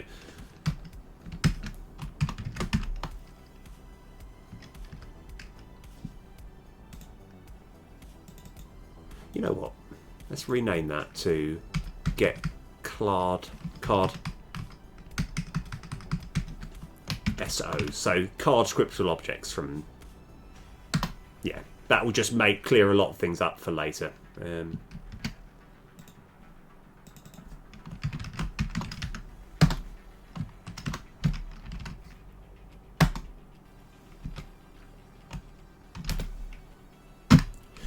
We're checking first of all to see if the count is greater than 0. So it won't have to play anything. It won't have to do anything if it's not. So, and also one thing that we haven't done yet is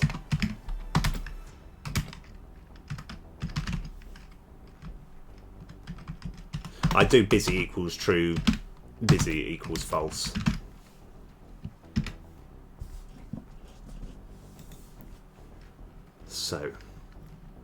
So the actual card that we're looking to get isn't 0, it's the one, it's basically, so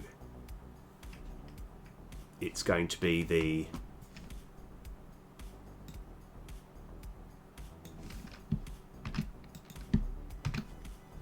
going to be... Oh, this is quite a chunky bit of code. I'm not sure how much I'm enjoying this.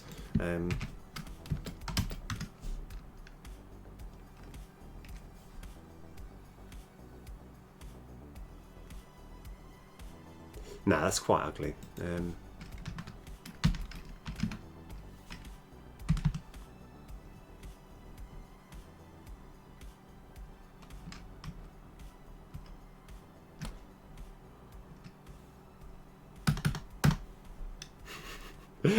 There's got to be an easy way. Right, okay, let's go. Let's make life a little bit easier on ourselves. So int card count equals x equals that. So provided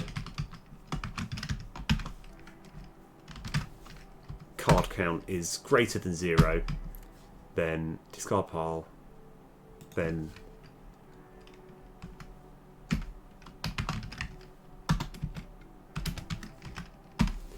so yeah.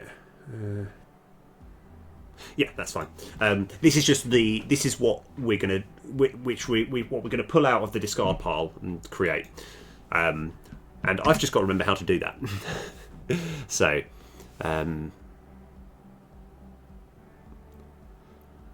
so what we'll do, we just got to work out how do we create the cards. How do we create the cards to begin with? So we've got a card go. Let's go find all these references. There you go.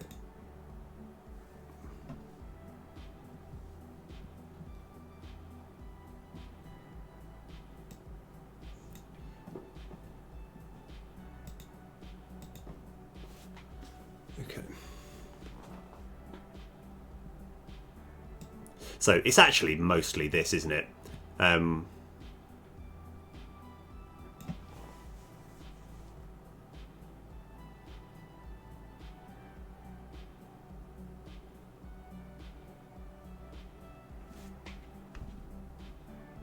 Yeah.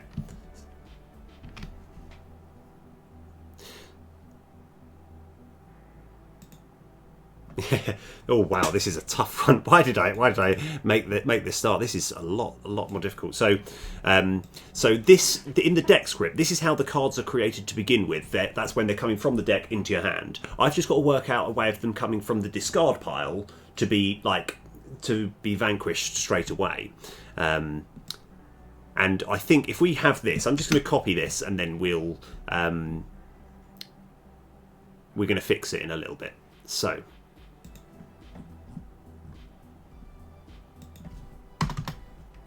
So first of all,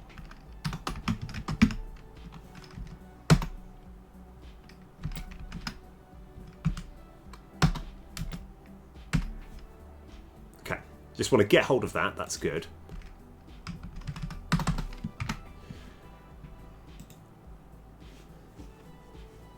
Okay, so first of all, we need to get an access to this card go. So that would be easy. This is going to be part of here.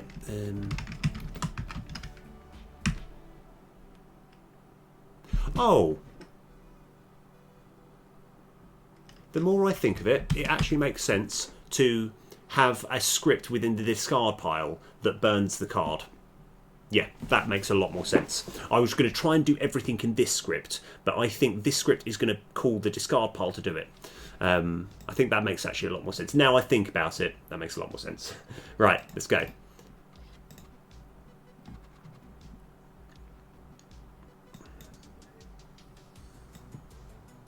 Okay, we don't need this at all. I don't know what I'm doing. Right.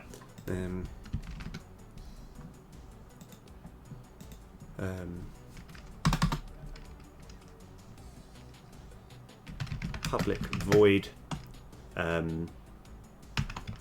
create card to or summon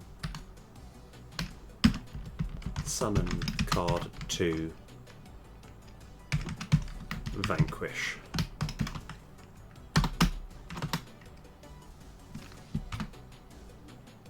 Okay. So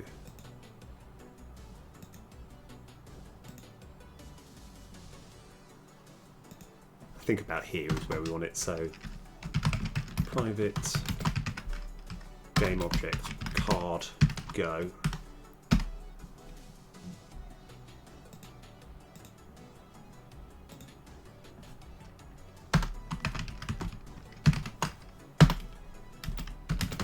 So here we're just getting the resource for our card. Yeah.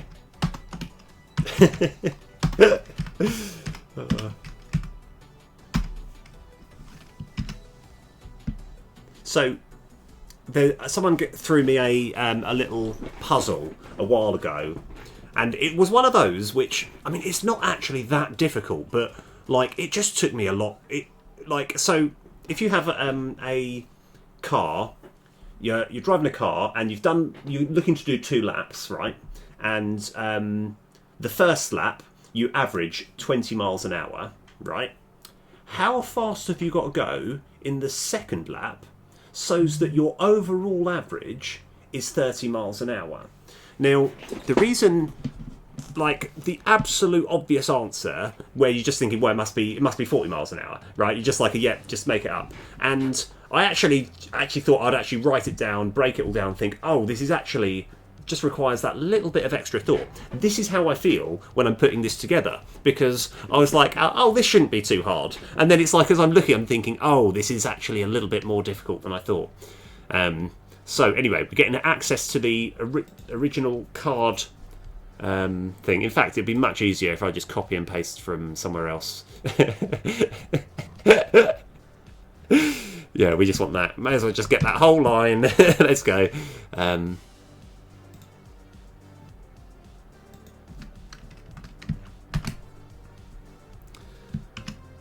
Okay. So we're instantiating this, and it's going to be created at the discard pile trans.position, and we're going to get the card script. Brilliant. Set up.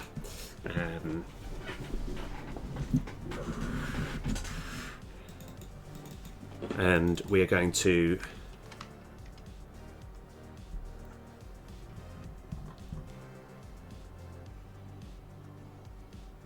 card SOs in discard pile. Oh, by the way, one thing I need to mention as well, the concept of using serialized field is something that I've only learnt recently, because there was someone who was on stream who essentially saw the problem that I had, in that I didn't want everything to be public, but I still wanted to be able to see it in the inspector. And by having serialized field and having it private, it means no other scripts can gain access to it, but yet you can still see it in the inspector when you're playing, which is incredibly useful. So I just thought I'd let you know, because it's just, I wanted to learn exactly what serialized field mean. And it just essentially means you can see it in the inspector, even if it's private. Right, cards in deck.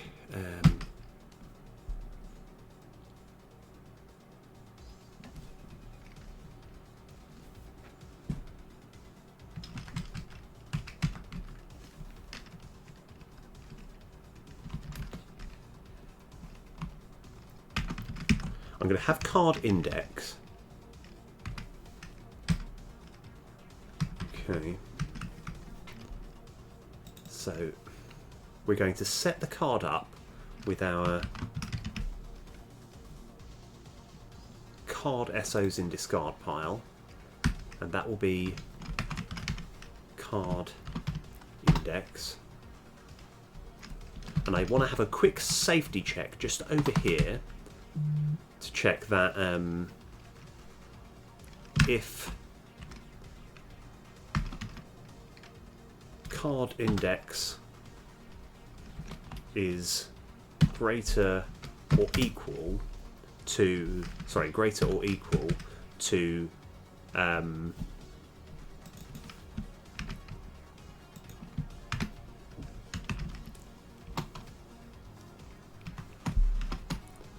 debug dot log. No. Okay, what I'm doing here is I'm doing a safety check. So when we're actually looking to vanquish a card from the deck, it's we're choosing what the card index. So it's choosing what number from this list to actually remove. Now we're just double checking that what the number that we put in here, like the count is high enough to compensate for that. So if it happens to be greater or equal to the count, then we're going to get this debug, because that shouldn't ever happen. And I would rather kind of like just have this safety. So what we'll likely do at some point, if ever this error does come up, we'll know. This would be like the black box of being like, no, what's going on? Right, we'll know. We'll know that is a problem, because that might be a problem, but we can find out later. Right. Okay. So we're setting this up here. It looks like when we're setting this up, we do need to give it the hand script. A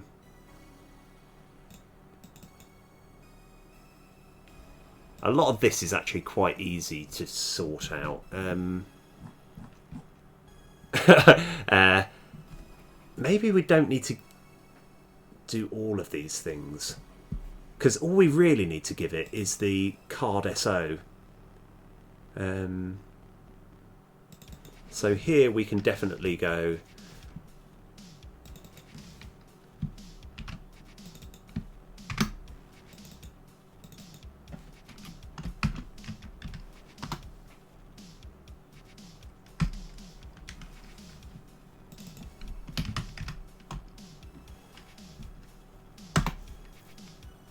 okay.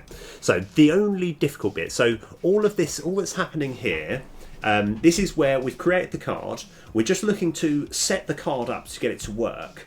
And the problem is in this setup, we're doing a lot more things than we actually really need to do. Because all we actually need to do is, as soon as we create the card, just give it the information that's on this particular scriptable object. And then it's just going to kind of be created. It's going to sort of bounce up, then vanquish away, and then like go to dust, and then yeah. Okay. So let's have a little look here. So yeah, we are believe it or not, we've almost done. Even though I have been talking like a madman for the last quite a long period of time, we are almost done. What's actually happening over here?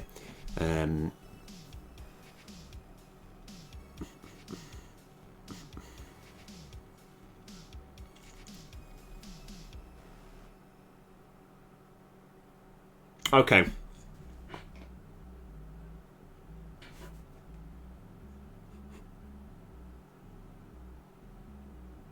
Yeah.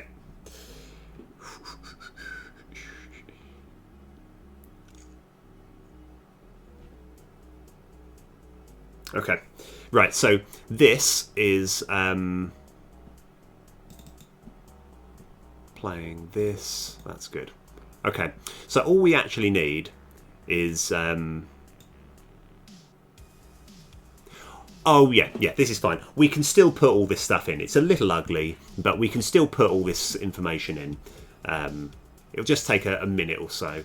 Let's have a look. So we need the hand script. I believe the hand script, we can actually just get that set up, can't we?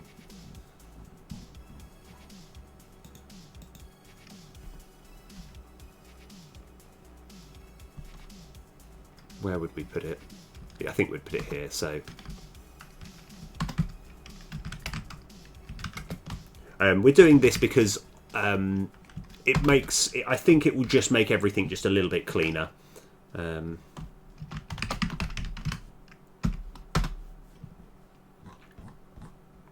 Script. So that is just literally this. The discard path script is this. That's fine. The card action script.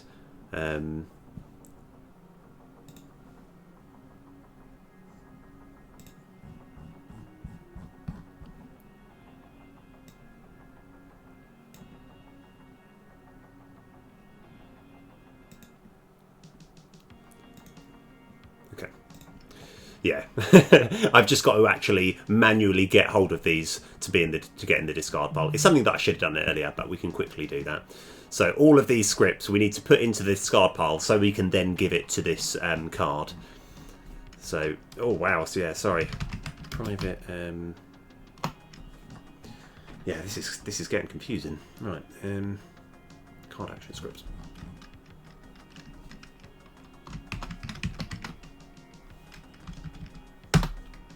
Yeah, this does make sense. Now I'm putting it together, it does make sense.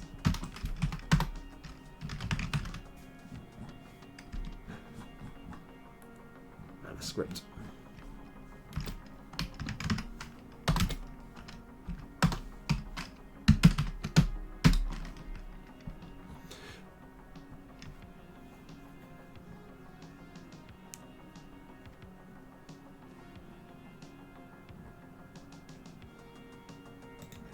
Okay, right, so where we're setting this up, we just need to give it some more variables. So it's just the hand script, the card action script, and the mana script.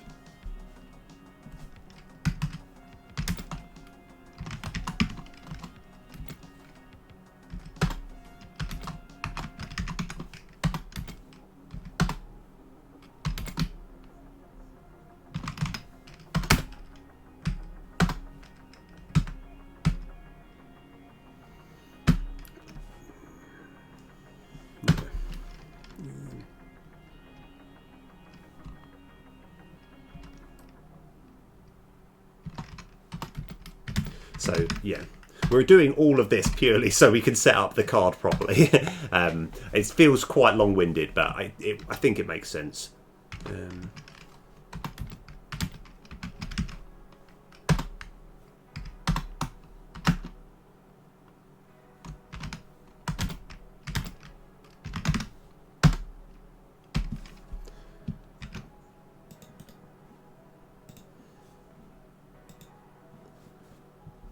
Okay, so what are all the things that we got to put in?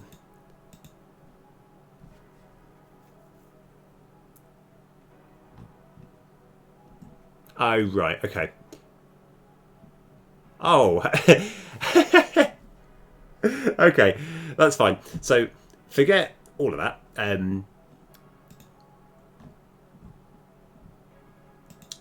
Let's see, with the deck script, I've just had a separate thing to set up all the scripts in different places. We just need to, near the end, you know what, let's go.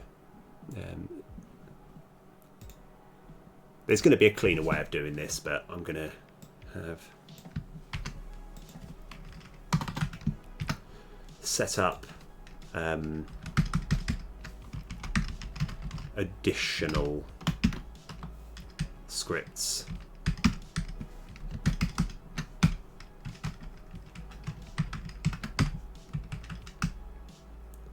So this could go back to how it was.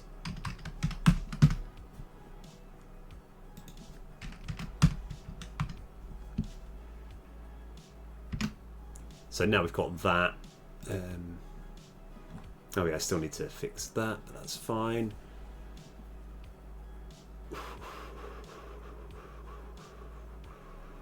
So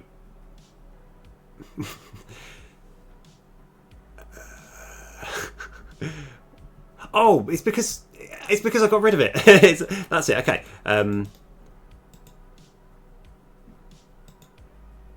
Oh no, so it's there. Okay, right. So right at the bottom, somewhere here, we can just do it here. Maybe here. Here is fine. Discard pile script dot set up additional scripts, and we've got our hand script,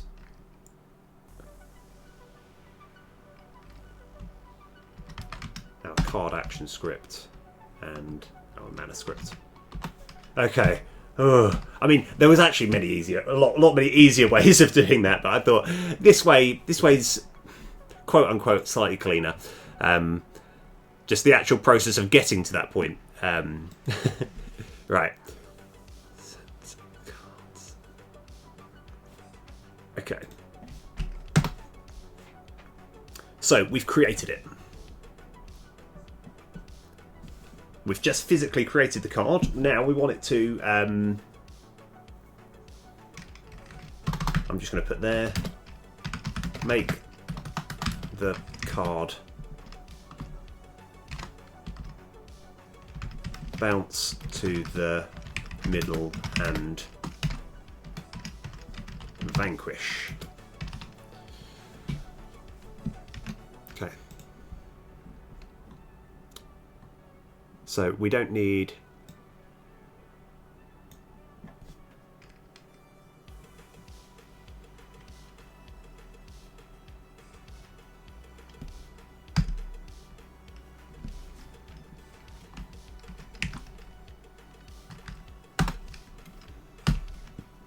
So here we are.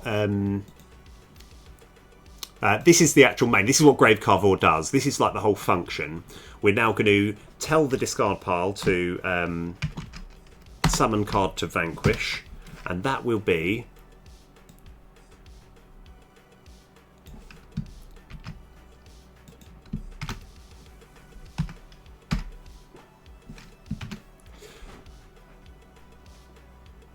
that one.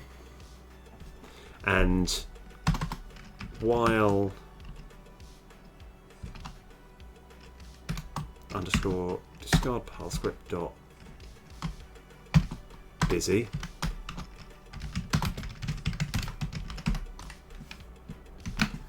okay.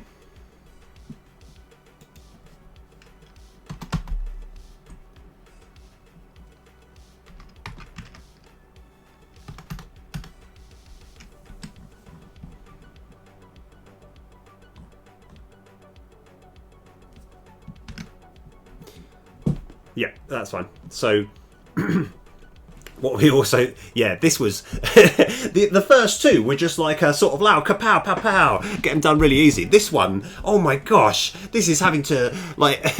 this is using every bit of my knowledge to try and work this out. This is not easy. I don't know why I thought it'd be easy. It's like, play two cards, but you've just got to consider... You've got to consider where they are in the deck. You've got to consider how to actually get rid of them. You've got to make sure there's enough cards. You've got to, you know, we've also got the added issue of what if you play a card that costs X? Will it spend the rest of the mana? And if so, how? But let's not worry about that. Let's not worry about that at all. In fact, now I think about that,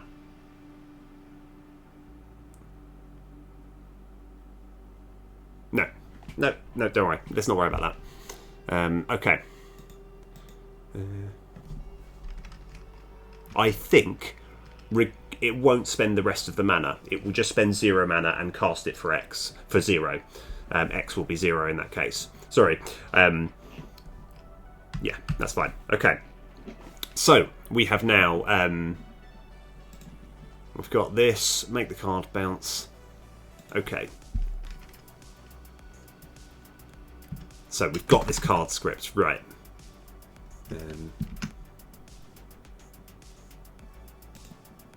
Now hopefully, if I just have Control F,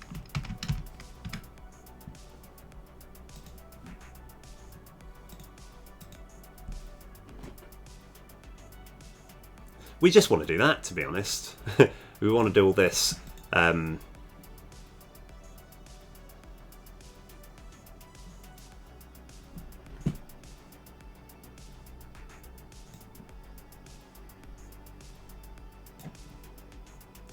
Yeah, okay. So, wow, this is incredibly long-winded, but this is okay. Private I enumerator, vanquish card routine. We're also going to have a public void vanquish card, Oh, I mean, the payoff, if this works, I mean, like, what I love about coding is sometimes when you're working on something solidly, it's probably been almost an hour and a half or so. It's been a long period of time on this one thing, but hopefully the payoff is going to be awesome when I actually do get there. So what we want to do as well is where we have our booleans busy, we're also going to have a public bool vanquishing. Okay. All right. So...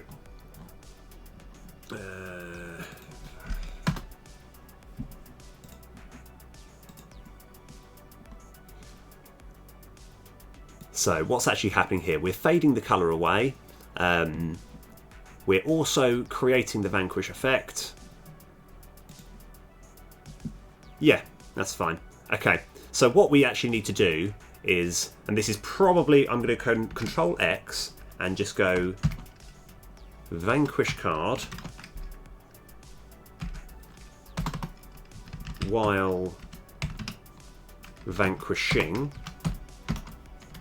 yield return null. Just want to kind of put that there. Start coroutine, vanquish card routine. Oh, I'm looking forward to soon. I'm going to have a nice sort of a gentle sum up of exactly how this card works, exactly what I've been doing for the last hour, and hopefully everything will make sense. We don't need this anymore. This is fine. So,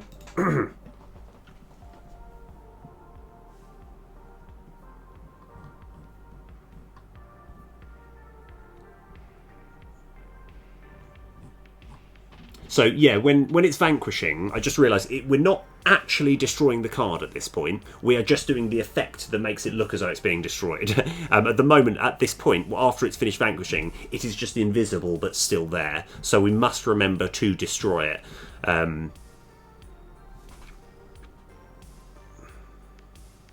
Okay.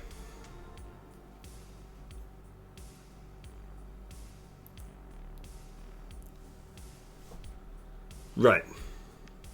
So I think we've done everything we need to do from this point here. I've just got to work out in the card part what actually happens when we're summoning.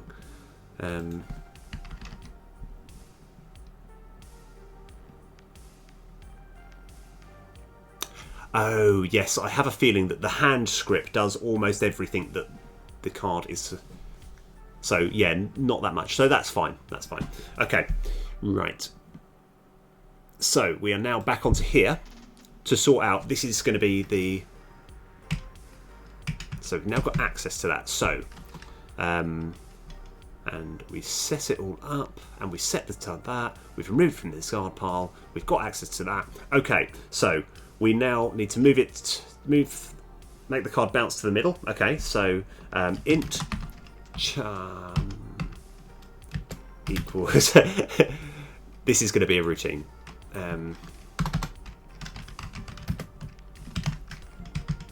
Because we need to wait.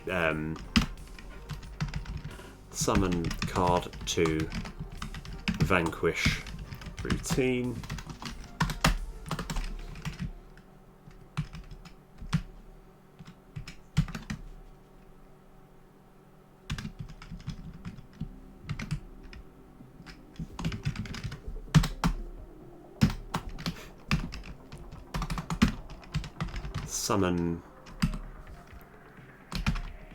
Summon card to vanquish. Vanquish routine.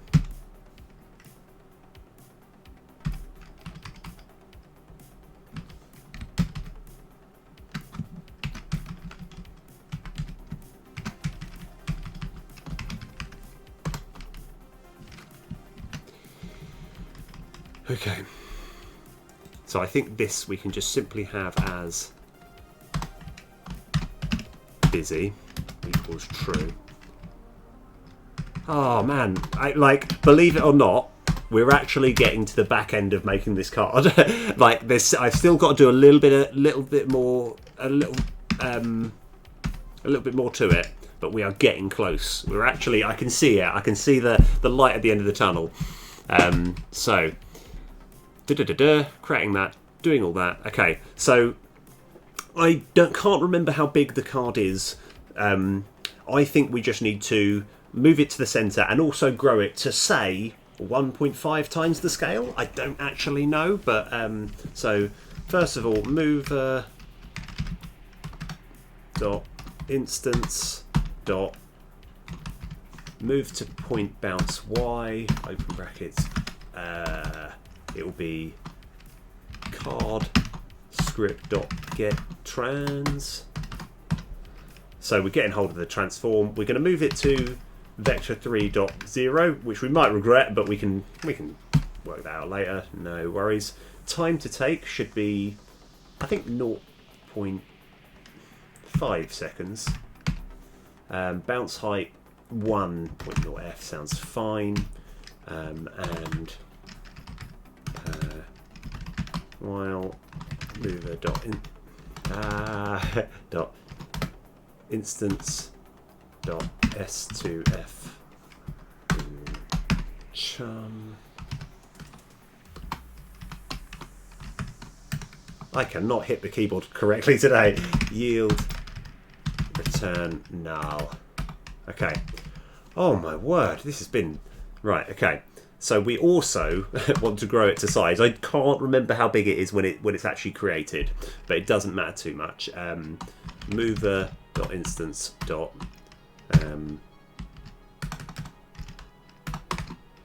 boink to size card script dot get trans.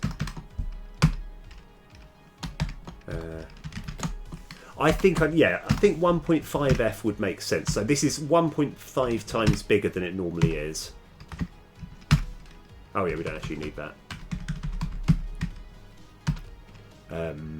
Time to take, it's going to take the same amount of time.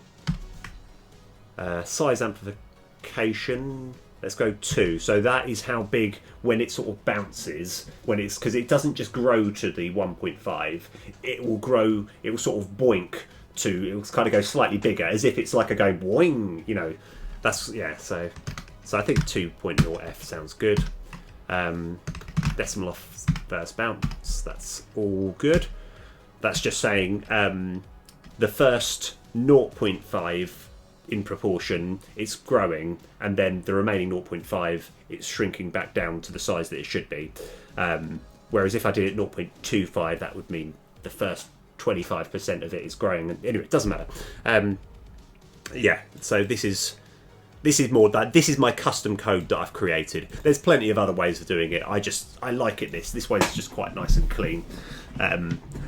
And do feel free, like if ever you want to get access to this particular bit of code here, I love it. It's kind of like my baby. I've used it. I've used it through many games, and I've just evolved it as I found that I've needed to get it more useful. But I'll bore you with that another time. Right. Mover. Okay, so it's waiting there. That's all good. Now it's actually moved to the correct place.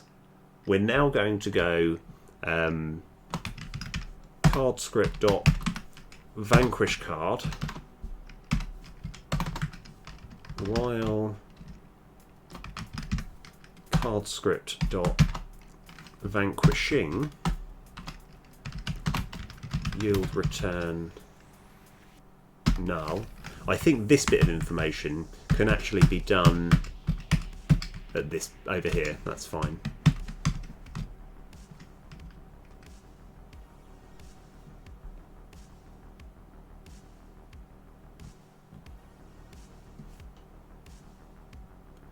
Okay.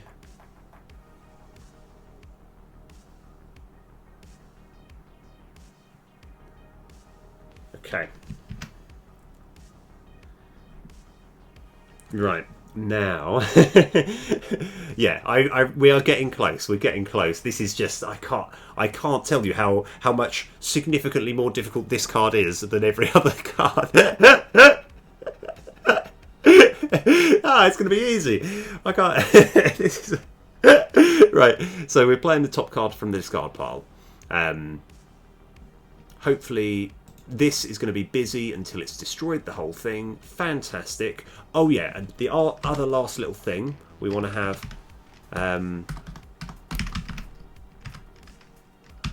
destroy card script dot game object.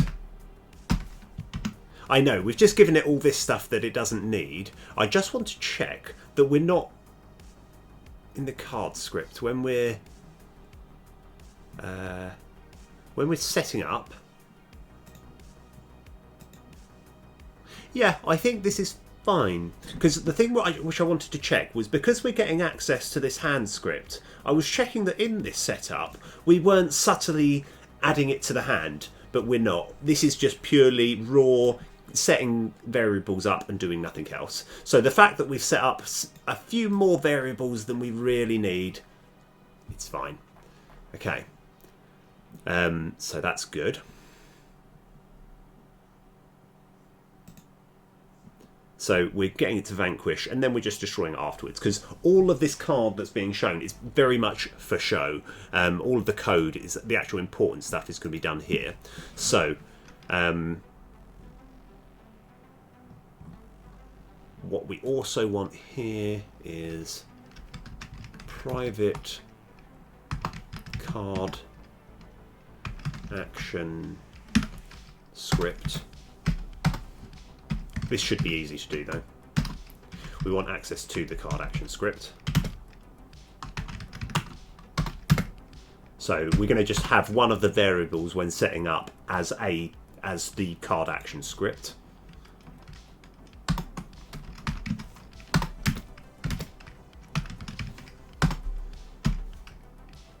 And this one here, we just got to find out where it's done. Let's just quickly Control S. Find all references.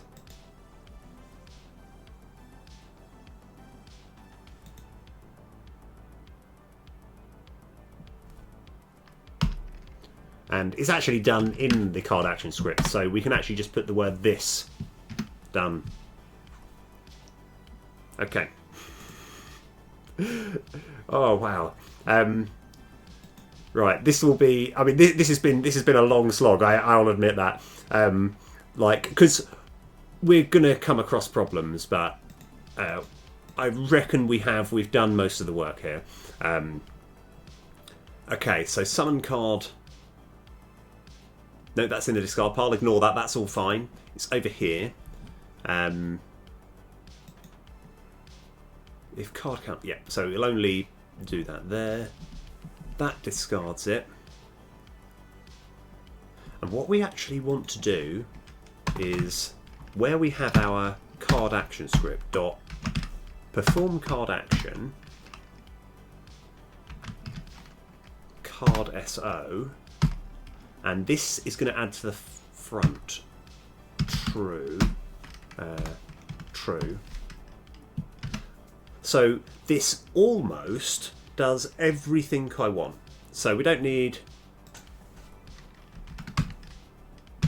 any of this. The only problem that we've got, and I don't know how quite to fix this. In fact, you know what? We're ready to give it a test. And I will explain the problem as we get it. Basically, it will discard the top. It will vanquish the top two cards, but it won't do it in quite the correct order. Hopefully, everything else works out brilliantly. Oh, we haven't actually put it here yet. So, card action script. We've just got an empty space. Yeah, right. So, underscore card action draw script dot play top card from discard pile.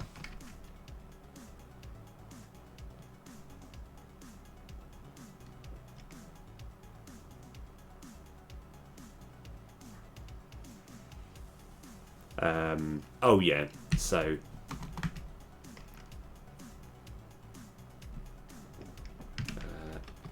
in fact, here's where we can actually be a little bit sneaky. There's only one key int in here, so we can just do card so dot key int 0 while underscore dot busy. Another problem that we've got is it's going to perform. It's going to have the animation of, let's just say, 4 cards are being vanquished. It's going to have the animation of all the 4 cards being vanquished, and then it's going to do the action of all the cards. I feel that's a good start. Like, right. I think we're ready. Let's see how many error messages we got. I know, my computer is like whoa, you've done a lot there, buddy. Right, okay, we're fine. Okay, so let's just put a few grave carvors in. Let's only put 3 because I want to... yeah, like level 3. No, yeah, yeah, let's put it.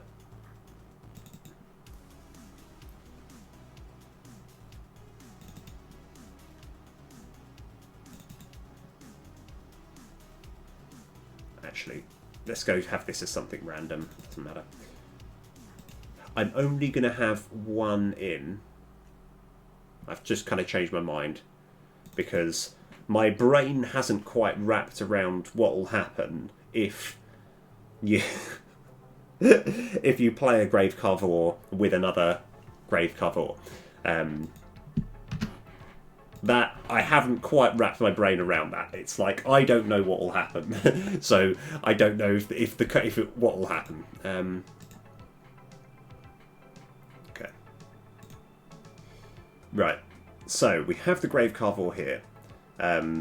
So what we can actually do. So this is play the top 4 cards of the discard pile and vanquish them, and it vanquishes this. So we've got a nice good test here. So we're going to play the guard recruit. And now we're going to grave carver.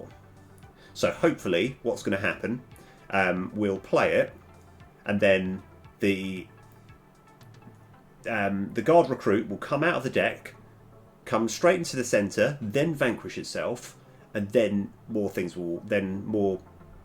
of these will be summoned. Let's give it a shot.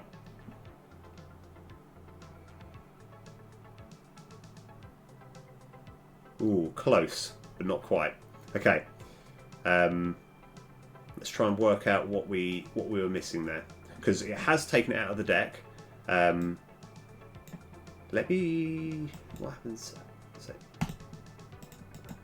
okay. Yeah. Aha. Right. We're locked in a certain bit, so that worked almost as well as I wanted. We've just got to work out that somewhere, and I think we might be able to find it out. So one of these scripts is busy when it shouldn't be busy, or so the card action draw. So this is still busy. Oh, in fact, that might be a lot easier than I thought.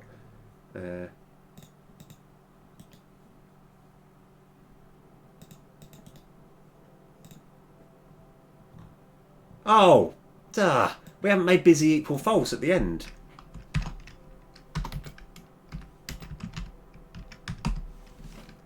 Okay. Oh, I mean, yeah, okay. Alright, well that's nice. I like that. Okay, if it's as simple as that, I'll be really happy. Okay. Right, sweet. Oh, hold on.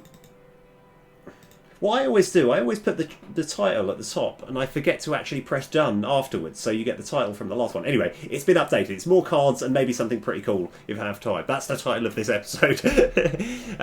Yeah, anyway, sorry, I thought I'd quickly let you know that anyone coming in, it's anyway, it's not episode 20 anymore, it's episode 21. Right, so we're still going to play, we still want to just play 1 card to check that it works. Oh, this is the dynamic recruit. let me play this. No. No, let's just end turn.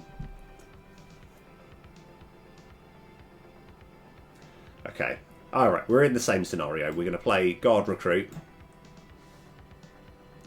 So, we play this.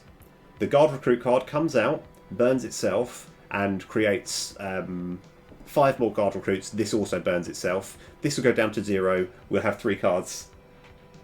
Yes, I know. It is a little on the late side. Yeah, like I've kind of accidentally wrapped myself into a problem where, like, I've created a card, which is a good idea for a card, but my God, this is tough. How are you doing though, man? It's good to hear from you. Right, we're at the climactic moment to see if this card works. Here we go. Yes. Perfect. That's exactly what should happen. Right, now we want to see if it works with multiple cards at once. Ah, awesome. Okay. Right. Oh, that is brilliant. Right.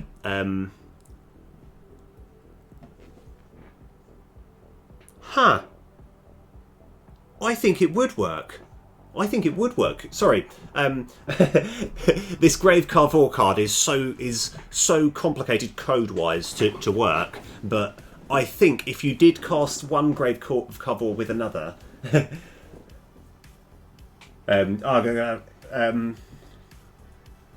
oh nice, oh cool. What you drinking these days? I'm still more of an old peculiar man. Of course, you're someone who actually properly knows their beer. That's really cool. Right. Let's have a look. So we're going to change the deck about so we can ideally cast multiple cards and just add a few more cards as well. Because I want to test this Grave Carver to see, we're trying to get it to break. So, like in a good way, we want to get it to break. Armoured Enforcers. Yeah.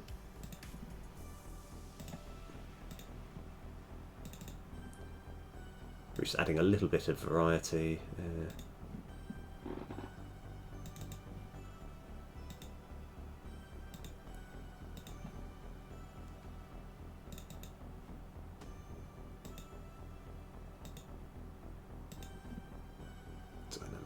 Okay, I'm intentionally adding quite a bit because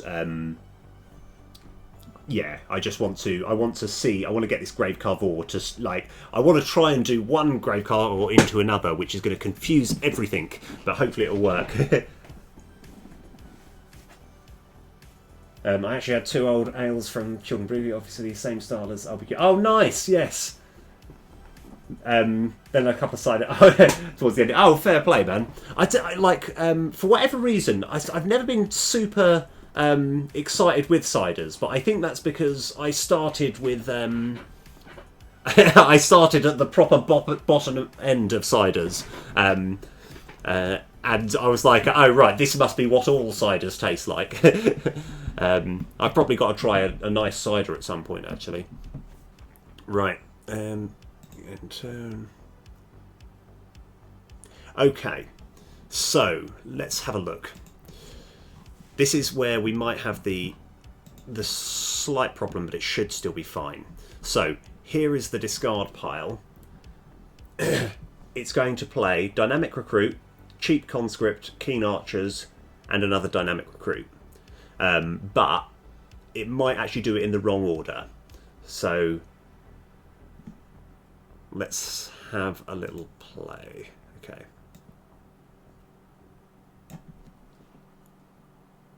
Oh, that all happened a bit quick, didn't it?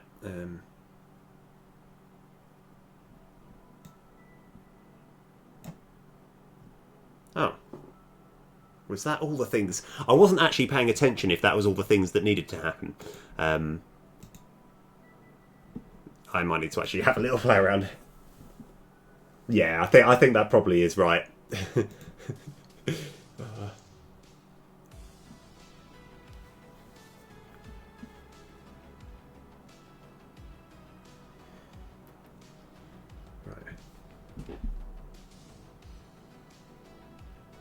Oh, it might have worked, One. Let's just end its turn. Okay.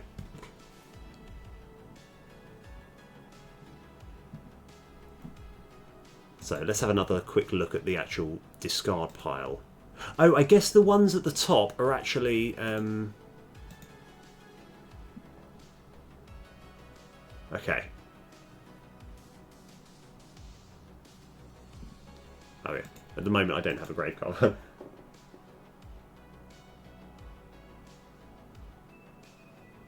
Oh, I see what you're saying, yes.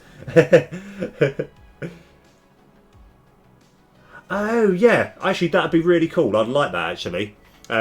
Genuinely try it, like, because I'm looking forward to kind of having someone to prove me wrong by it being like, oh, you've just had the wrong cider all this time. Here is actually something good. Yeah. Oh yeah, cheers, man.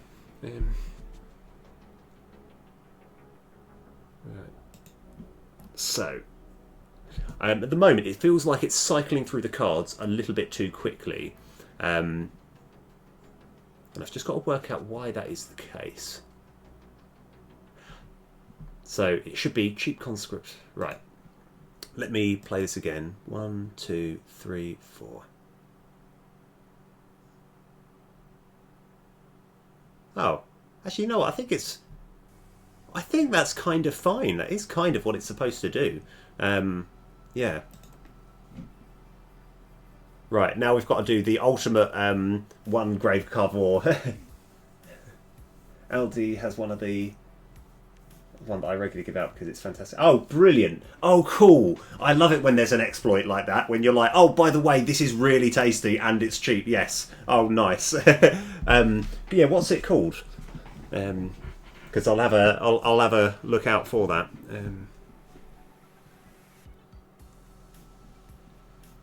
Oh, this is actually a terrible hand.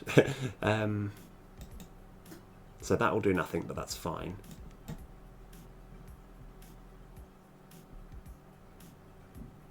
Okay. I think Grave Carver is almost working now.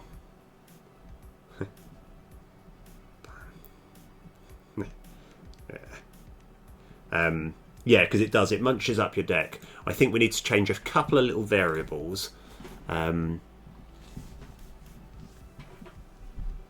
So, in the discard pile script, it just feels like it discards it a bit too... Oh, nice. Yeah.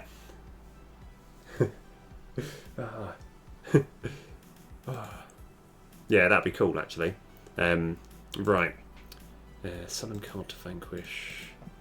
So what are we actually doing over here? We're setting it up, moving that, moving to there over half a second, vanquishing the card.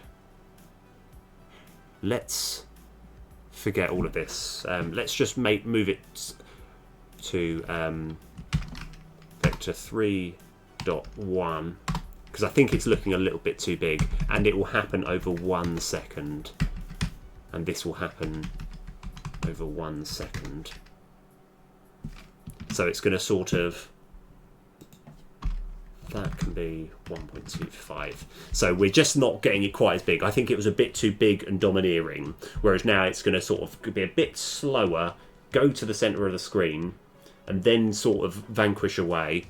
And I want to actually just check. I think I know another problem, because I've realised something that I haven't done yet. Go to definition. I'm pretty sure I haven't done it. Yeah, this is another problem. That's good. That's fine. We haven't actually... vanquishing equals true. Vanquishing equals false. We haven't actually... It's just vanquished... Yeah, everything's happened a bit too fast. Vanquishing equals false. So, in actual fact... We didn't need to slow... We still needed to make a couple of changes, but these can still be... Go back to 0.5, yeah. I knew I'd missed something. That wasn't anything too key. There we go. Right. Hopefully it'll be a little bit clearer as to what's going on. I think everything was happening a bit too fast, but now that I've put the correct variables in, hopefully we're all rocking.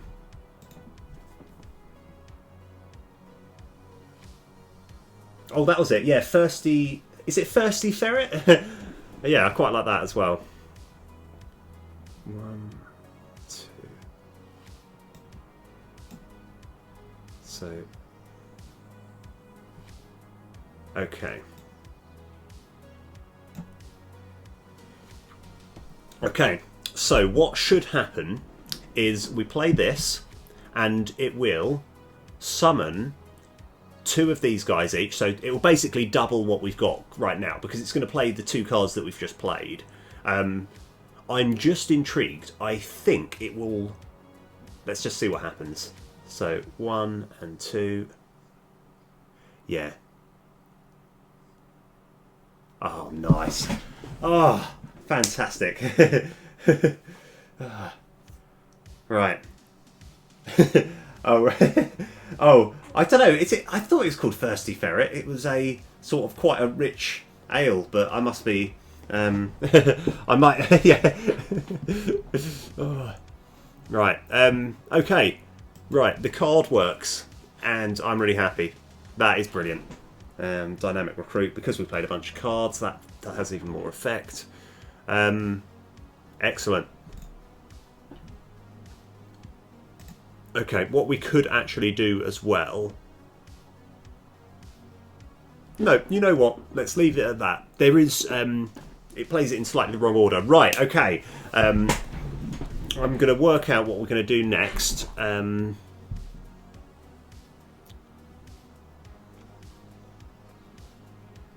So, we've been... This... yeah, I tell you what. Right, we can now tick this off the list. This is going to be... This is the toughest card that I've had to make for a long time. Let's go make something easy. So, I've got a card that I've called Oh Yeah. Right, and I'll explain exactly why.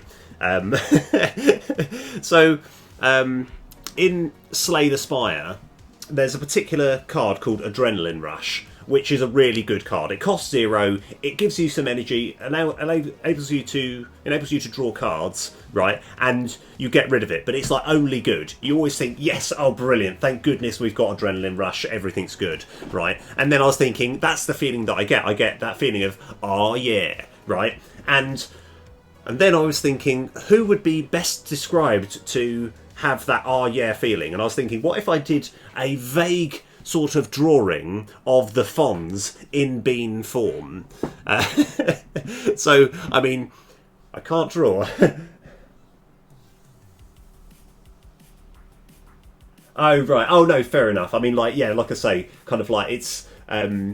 I think, yeah, I mean, I still always put Old Peculiar as my, you know, I mean, that's what I put as my premium standard, but, like, yeah, I just thought it's like Thirsty Ferret. I think it's quite a sort of heavy, but it's quite nice. Right, okay, so I want to see if I've got the picture up here. My head's going to be in the way, so let's go get rid of that for the time being.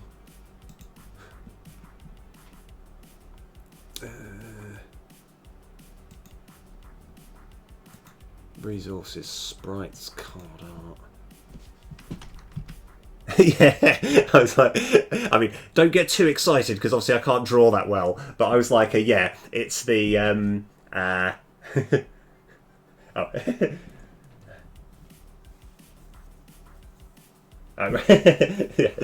No worries, man. Oh yes, yeah, cool. Oh nice, yes, wicked. I'll have a look at that. Yeah, in a bit. That's awesome. Yeah, so I thought, yeah, we need to have kind of like that sort of picture of someone holding a thumbs up as if to say, E. Right, that's why I've got, yeah, anyway, that's why I've got the card as R, yeah, so that's number 16. Right. Well, I mean, obviously the whole game is about beans, so it's going to be a kind of bean in a suit. And I was trying to kind of draw the Fonz, right? Because I was like, who's best to give you that expression of like E, right? And there isn't quite a way of having a card called E, so I thought we'd have called it Oh Yeah. Okay. I mean, that's quite a long explanation as to why we're going to call a card Oh Yeah, but great card. Right.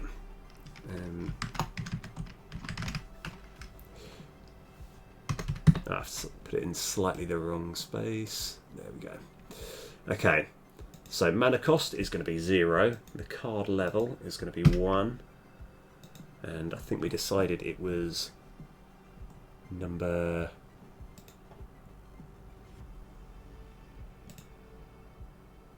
number 16. Card text. Let's go get hold of it. Yeah, this one's going to be much easier. I thought, why don't we just go with a nice easy one to begin with, like after that really difficult one.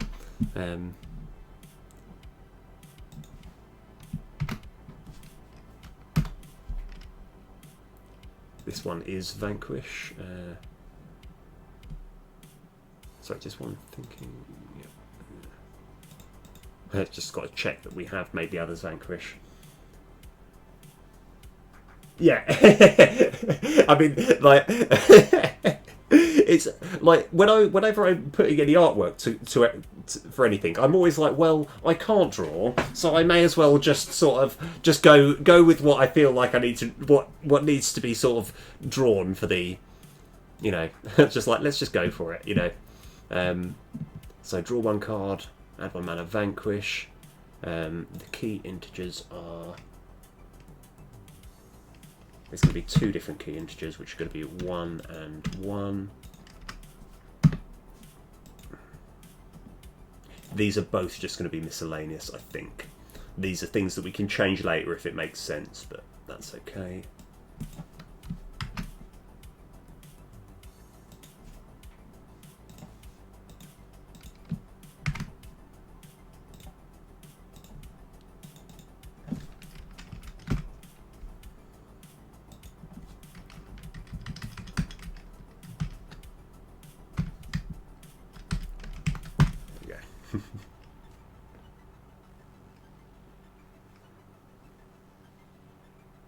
Yeah, you're exactly right.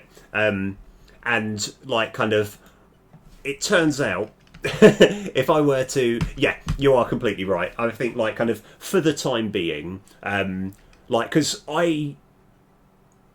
so the game Pong, the original game, the first ever game ever, right? The idea is, obviously there are no graphics, there's no art style, there's nothing. It is literally blocks, right? And at the time, people were playing thinking, this is the most amazing thing ever. Oh my, this is absolutely incredible. And the philosophy is, if you can somehow get 2 blocks, or indeed 3 blocks moving around to somehow be fun, then work on that, and then work on the actual art style and make things look good later.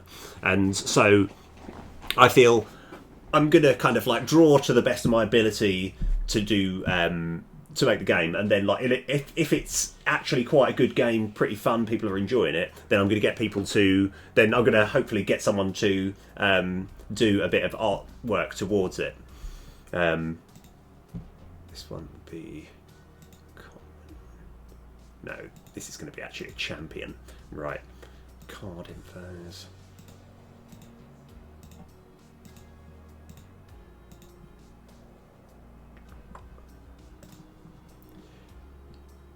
Card name. So, oh, yeah. Okay, I did want to put an exclamation mark, but that's going to confuse things.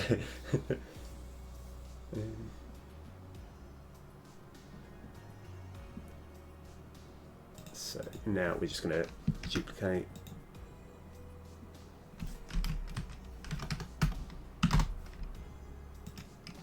Have card level 2. We're just going to change some of these numbers. So this is why we're dealing with the different levels of cards.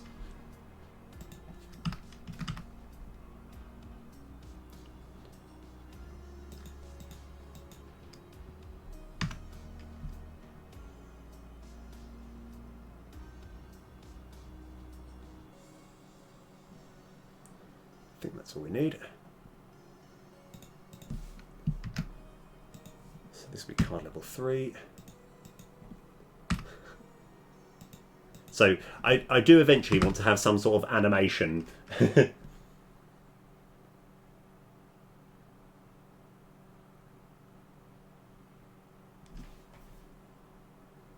Oh! Hold on, I'm trying to see what the actual... Oh, yes.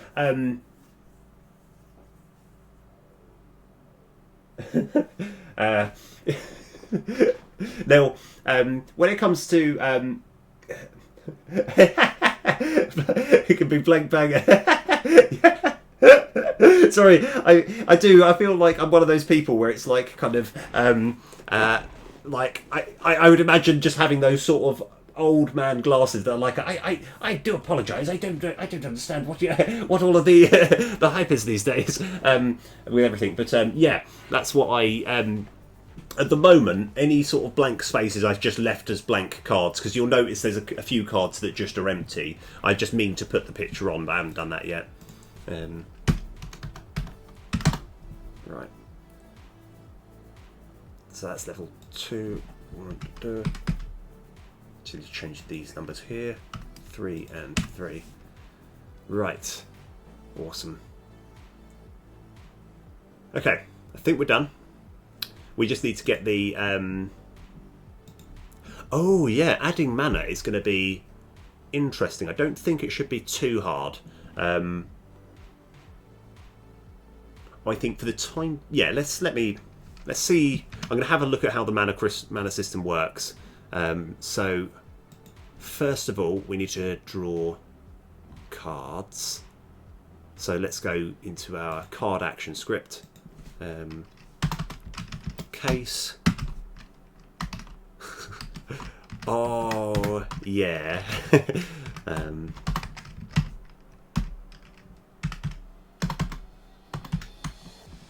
Underscore card action draw script dot draw cards card so dot key int. So 0 is the number of cards we're drawing.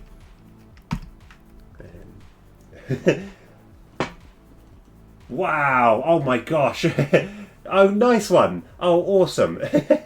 Oh, that's really cool. So, out of interest, is there a particular game that you like watching people play? Oh my gosh! Oh, you know what? I could make an emote. So one thing which is quite cool. I'll see if I can. I'm going to see if I can do it from here. Right. It's something that. Let's have a look. Yeah, sorry, it's just going to take a sec. This will look pretty cool. Oh my gosh, sorry, it's taking me a bit longer than I thought.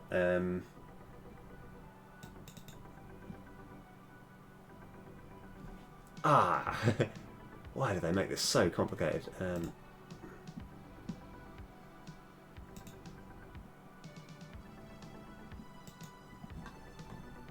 I'm not sure if I can do this. I made a really cool follower emote. When someone follows, I've done this really properly cool sort of... Well, it looks a little bit... You know, there's just like kind of loads of little guys that are doing a little animation. I'm seeing if I can actually trigger it. Let's bring the... That could be it. Yeah, I think I might have found it. Let's see if I can... Yeah. Yeah, so this is a test follow. Yeah. Like, I was like, yeah, I quite like those. So I think these could all make kind of little emote, like, quite cool little, like, emotes, I think. Oh, Blood Bowl 2. Blood Bowl 2, yeah, yeah. Oh, that's awesome. Yeah. I do, yeah. Like, I'm not sure how to do it, but I just quite like them. Like, because those, I don't know, with the original Boxer Tear that I've made, there were buddies in it, and I can't remember if you actually played that version, but where you could kind of like, you got buddies that could help you throughout the game, but overall it just kind of overcomplicated things, and like, anyone who tried it, yeah. I mean, like the no, it was. I think it was the original version that I made it, because I made a version originally, which I thought was quite good, but essentially it just was a little bit complicated, because there was a full like world map where you had different quests to go to and have different tasks, but it kind of took you away from the actual what makes the game enjoyable, because part of what makes it fun is just that almost that adrenaline fuel of like quickly just hit stuff. Really? Oh wow. Oh, that is interesting to know. I mean, unfortunately, I think there's going to be people who can make better artwork and stuff than me. So, like, I just feel like it's like people would probably be able to do a lot more for, you know, because it takes me a little while. But no, that is interesting to know. I'm going to look into that. Yeah. Right. Anyway, so yeah, right, miles away. I just needed to test my new emote, but yeah, right. So what are we doing? While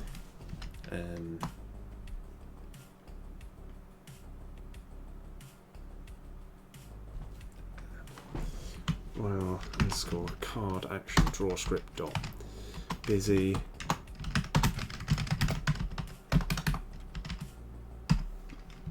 Okay. So this is going to be drawing the number of cards that we've got, and now we've got to work out a way of adding mana. Luckily, from ages ago, we actually did the code, which means we've got the mana script. Okay, that's brilliant. Okay, you know that massive, long, arduous bit of code that we did ages, that took us forever and was really painful. There's now we've now got the mana script. Although we actually want to do it in where do we want to do it? I'll call it the mana manipulation script.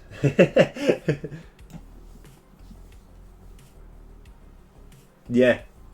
Oh, that's really cool. I mean, like, because I think when it comes to actually little animations like that, I'm pretty good at doing those ones. I'm just it's like when it actually comes to putting detail into things. That's really cool to know, actually.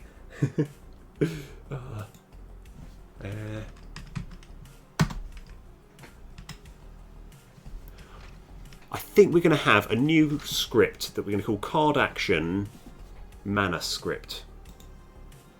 I think that would make sense. Yeah. Right. So core script.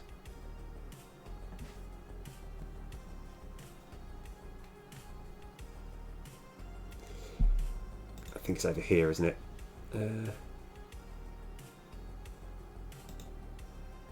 Yeah.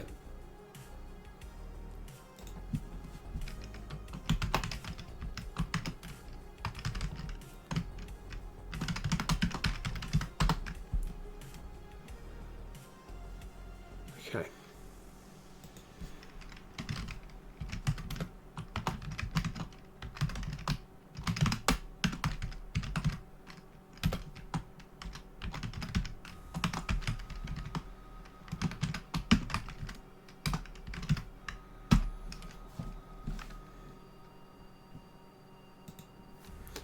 So we've created the script, we just want to get access to it.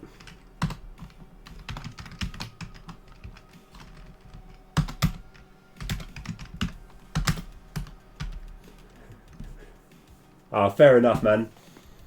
But it's absolutely way awesome to hear from you, man. Like, genuinely, thanks for stopping by. It's been absolutely awesome. Like, yeah, really looking forward to actually meeting up and having a beer, and hopefully understanding and seeing the world of ciders. Yeah, but thanks for stopping by, man.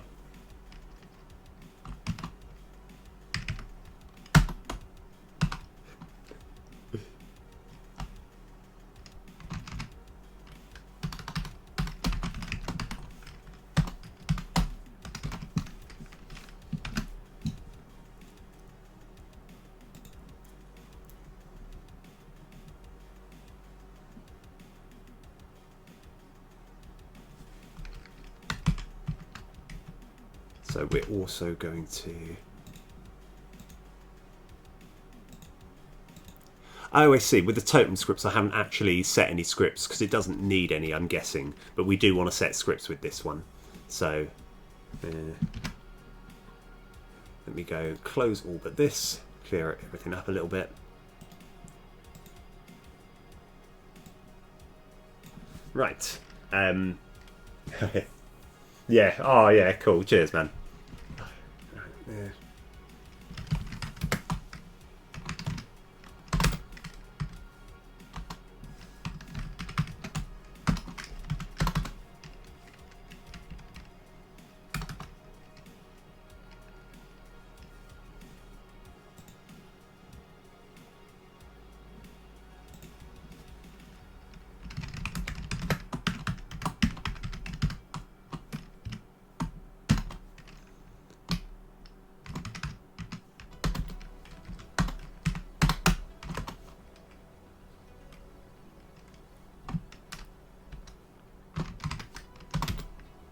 Right. So we're creating a whole new script, which is entirely devoted to the manipulation of mana. So this is going to be the script that deals with cards that either, I mean, more likely are going to add mana. And the difficult thing to work with is, this is just something I haven't decided yet, but you start the game where you have a maximum of 5 mana crystals, and like it refreshes back to 5. Now, I don't know what path I shall go down, but where you've got where you add like 2 mana crystals or 3 mana crystals, can it go above the original 5? And I think yes. I think so. Like, let's just say, I mean, it costs 0, and let's say you do it on when you've got a full 5 mana coins or mana crystals, or whatever, and you cast it. It will allow you to go above. I just don't know if I've done the code to compensate for that. So let's first of all get this set scripts. But if not, we can put it together. So that's what I'm looking to do. Underscore card action mana script dot set scripts mana script. Nice. Okay. So now we've got our own access to our own mana script. Go to definition. Let's have a little look. See what we've actually got in this mana script. Right. So what we got? We got the summon the coins. This is the thing that creates them in the first place. Spend mana coin.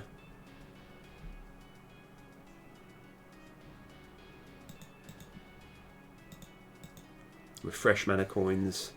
So we kind of want an add mana coin. So yeah, I'm just going to see how it all goes. So I'm going to have a public void add mana coins int number of mana coins to add. We also want a boolean which is going to be called can go above max mana. Okay. And there'll be a private enumerator, which is going to be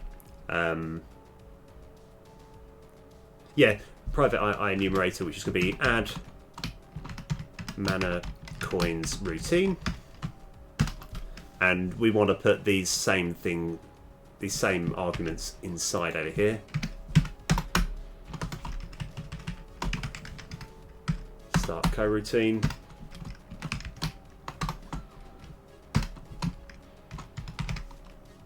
Oh yeah, number of mana coins to add can go above max mana. Oh yeah, of course, so we're on here, that's fine. Busy equals true.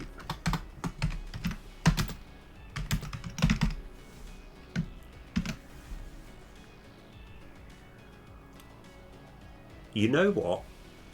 I won't have busy. I'm going to have a new boolean, which is going to be called adding mana. And I'll explain why. I've got all these emotes now that are sort of like, it's like my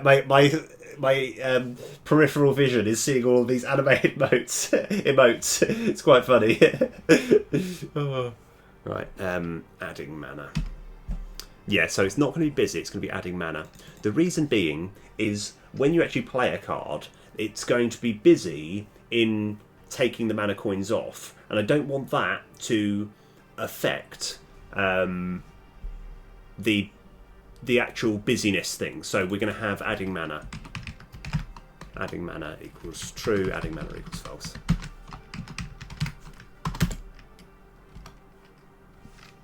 So we're actually, if we do, so I'm just going to quickly temporarily just go yield return null.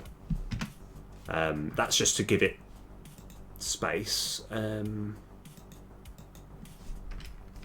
going to have public void add mana coins, int number of mana coins to add. This one can be busy. Have a so public boolean of busy.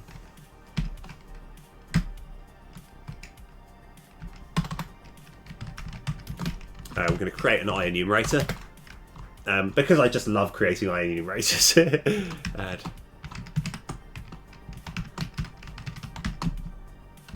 Oh, hold on. Yeah, we also want that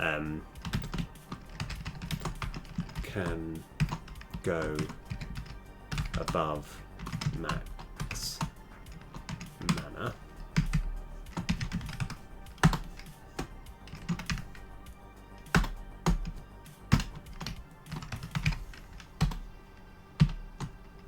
So I'm going awfully quickly here.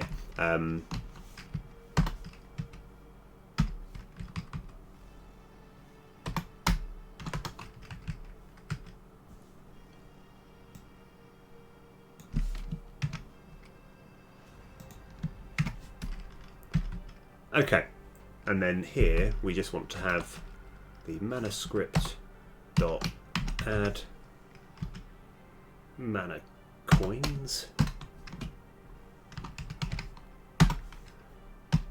It does feel a little bit inefficient for the card action script to call this, to then call this to add the mana coins. And then once this is done, this is going to let this know, and then he's going to go there. But as far as trying to keep everything sort of neat and tidy, it does make good sense.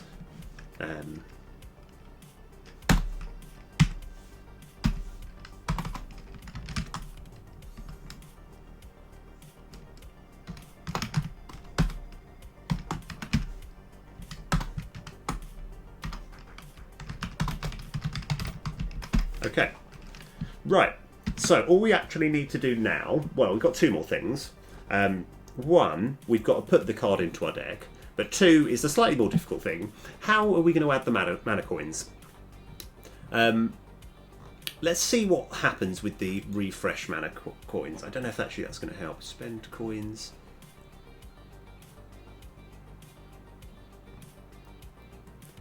Because I think we're going to have to use a bit of code from here, from the refreshing the mana coins and from the spending, to try and work out exactly how it's going to work.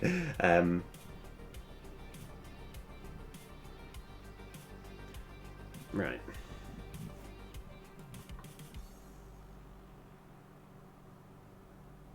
So, spend mana coins.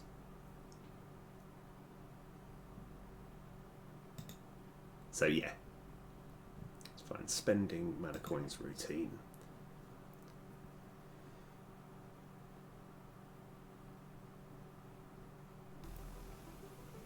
Oh, you know what? I think it could almost be. I reckon if I just copy and paste this, is that too cheeky? Is that too cheeky? Because I can copy and paste it and probably find that I just need to change a couple of the numbers.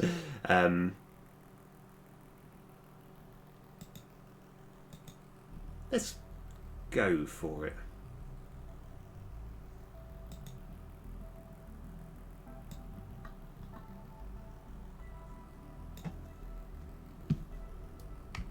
Yeah, I'm going to give it a shot, see if I run into any snags.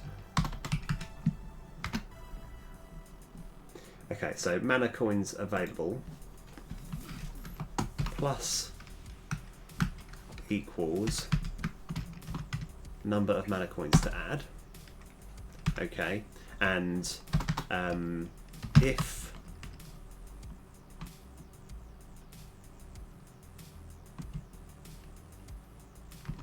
mana coins available is greater than the max. Oh, we haven't actually. Oh, we haven't even assigned it. Oh no, mana coins max. That's fine. That's fine. Sorry.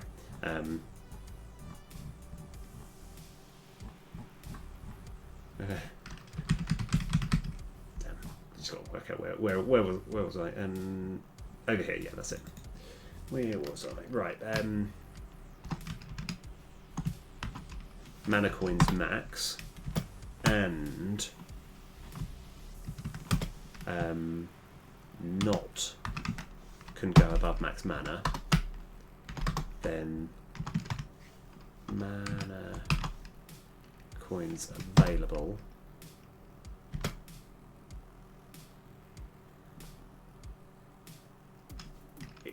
equals the mana coins max. Okay. Oh dear me. You know what? This is going to be tough. I'll see if I can do this. I might have to finish in a little bit. See how it go. I'm just trying to work out because this is going to be a little bit tough. So for oh my word. What am I doing in this script? What was I thinking when I was putting this together? Okay, let's see. What are we actually doing here? So for each mana coin that's being spent,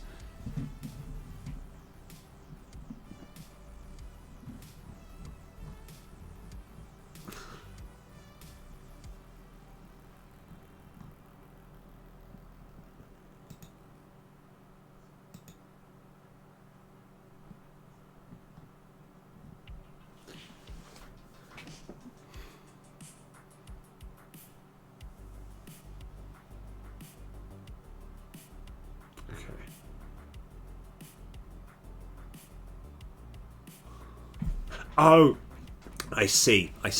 Okay, I see what we're doing now. So we're actually cycling through all the cards to find out if they've been spent. And we're starting with the most left one. So for int I equals nor I less than...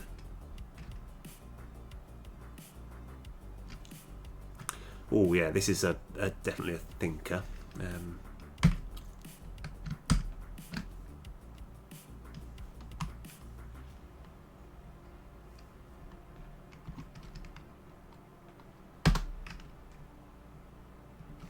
Yeah.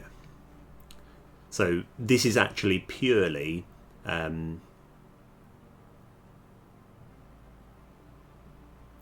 yeah, this is obviously just sorting out the visuals. So all the actual important code has been done here.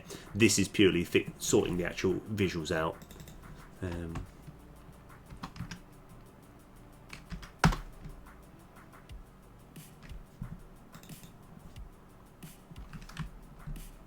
So we're just going to see what happens here if mana is not available.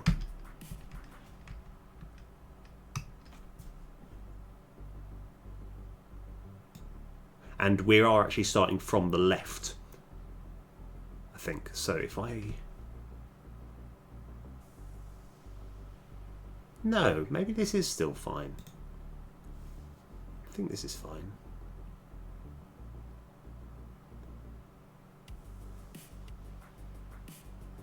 Oh yeah, we also need to check.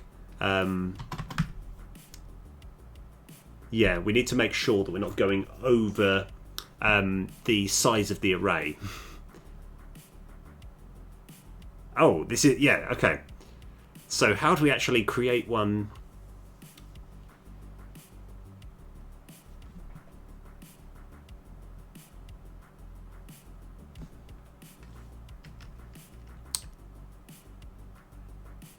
Oh, this is going to be tough. I think, yeah, the slight problem we've got is that I don't really know at the moment how to summon the coins. For the time being, we're just going to work on the basis that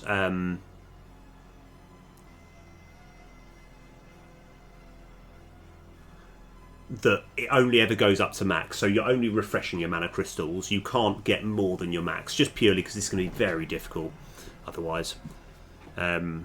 Like, it won't be difficult, but I don't think I've quite got the brain activity to do this. Let's have a look.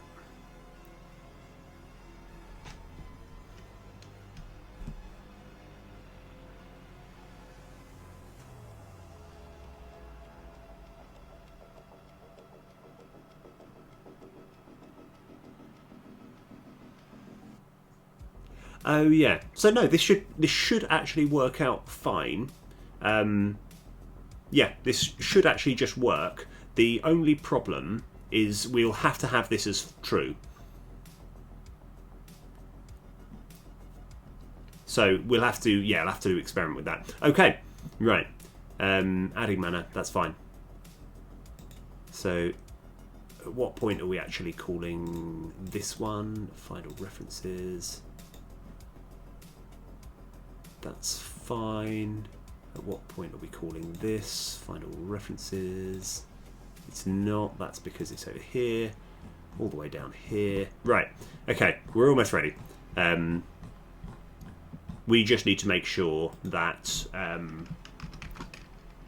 card action mana script dot add mana coins card so dot key int 1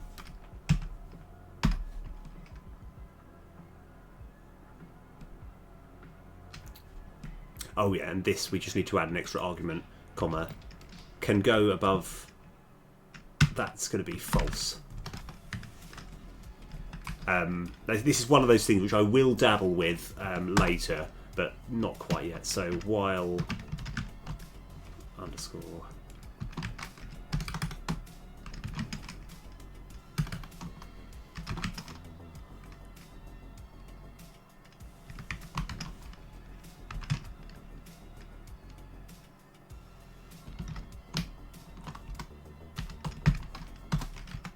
okay, so what have we done?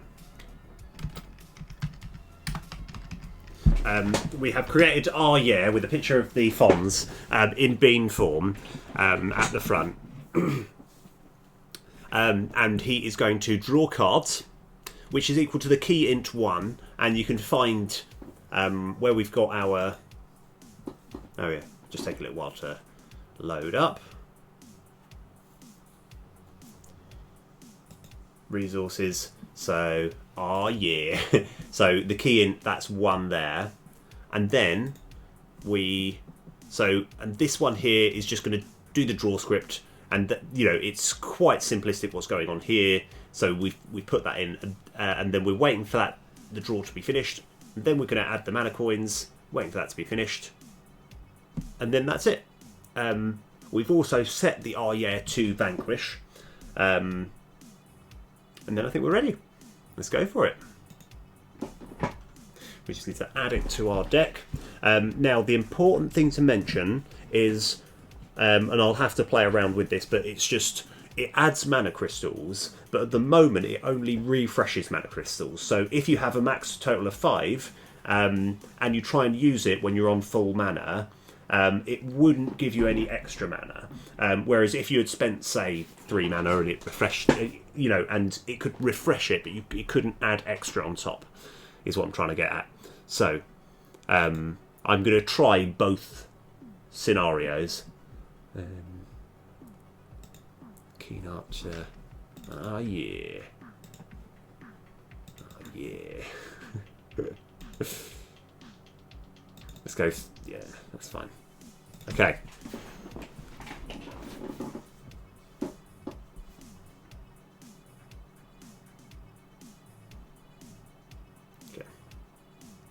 Right. Oh, cool. We've got one already. So, on 5 mana crystals, we're expecting for this to vanquish, then draw 3 cards, and then nothing to happen here.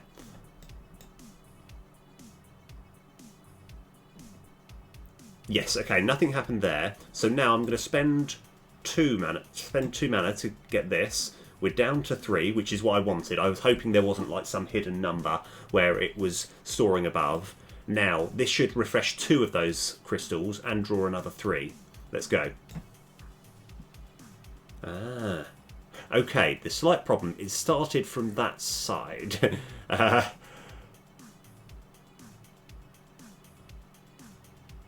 is weird, right.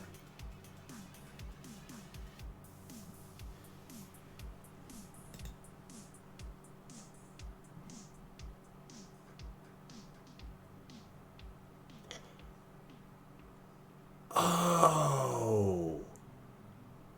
Okay. All right. That's fine. So, yeah, as you can probably see, the slight problem that we've got is as it's refreshing the mana crystals, it's actually going down. So if you were on, say, 1 crystal and then you suddenly restored, say, 2, it would start from there. But that's easily fixed. That's easily fixed. We just need to go onto here, and it's something here that we need to do. So I think if int j is 0, control Z, I want to control X, j less than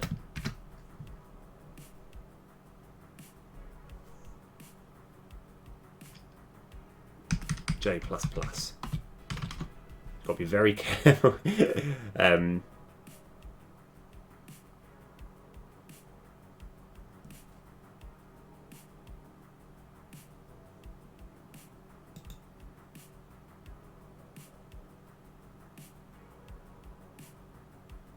I think this can be J.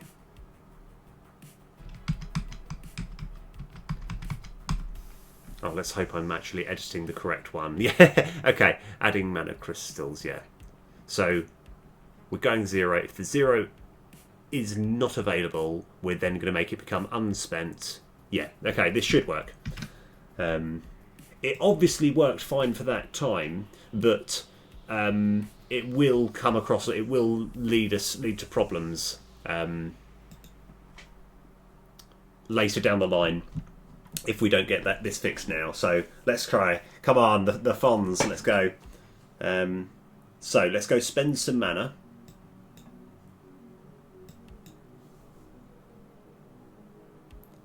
Alright.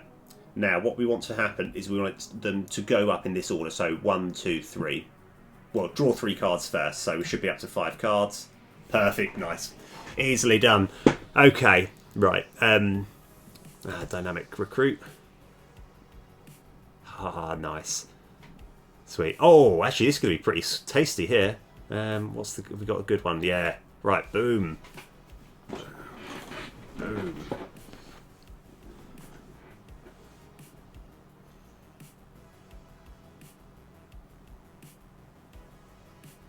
Nice.